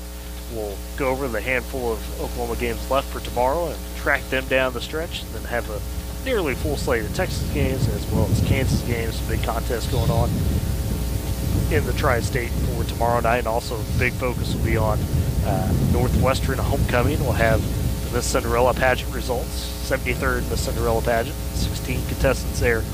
Excited to see who comes out on top. We'll get some check-ins for that. Talk with Dave Hunziker, head of OSU's competition against Texas Tech on Saturday. Maybe get a check-in from Pete Mondo as well. The big thing as well, we hope you enjoy this weekend and enjoy with us, is Fall Days over at the Woodward County Event Center. That will start tomorrow morning at 11 o'clock, run through 7 tomorrow night, and then Saturday will be 10 to 7, and Sunday noon to 5 will be your show times there. We've got 2 buildings full of some excellent vendors, so especially if the weather's raining, you're like, man, I've got to get out and do something. Come on over to the Woodward County Event Center and check out our excellent vendors. As always, 38th year of Fall Days, as we always say, food, folks, and fun to be had there with K101. Come visit with us, see what we're up to, and have some fun with that. So definitely check it out. We look forward to having that. But I mentioned quick scores, coach on the college side. Metro Oklahoma State will have that over on K101 Saturday and afternoon kickoff for them at Lubbock, 3 o'clock. Pre-game coverage at 1. And then for OU here on Z92, Sooners homecoming against Ole Miss this weekend at Norman, 11 o'clock kick. Pre-game coverage starting at 8 o'clock. With that said, I got shout out Tabitha Toll for working the camera tonight on Boomer TV, doing a great job through all the conditions, all the rain, sticking with us, making sure that we were taken care of there. And of course, Kyler, man, not an easy spot to step up and try to step in, but we appreciate you tonight, sir, and had a lot of fun. Yeah, I really liked it. I love to talk, if y'all don't know, but doing this was definitely a step up, trying to not say exactly what he was saying and kind of break it apart. But, man, I would love to be back at some point, and I love to do this. Well, of course, you'll be part of the Boomer TV production throughout the year, and we look forward to some opportunities to get you back on the broadcast as well. Also, I think Mr. Dakota Wagner back in the studio, also sticking with us through a bit of a later night as well. Very much appreciate him. Sean Kelly as well, making sure everything was taken care of as we're going through that lightning delay. And with that, folks, we hope you have a great rest of your weekend. We hope to see you at Fall Days throughout the weekend. We hope you can join us on K101 tomorrow and listen in with us as we go through. Quick scores should be a lot of fun this weekend. Everybody, have a good night, and we'll catch you next week as Woodward hosts Weatherford for their season home finale. It's been Boomer Football on Z92 and Boomer TV. You've been listening to Woodward Boomer Sports on News Talk Sports Z92.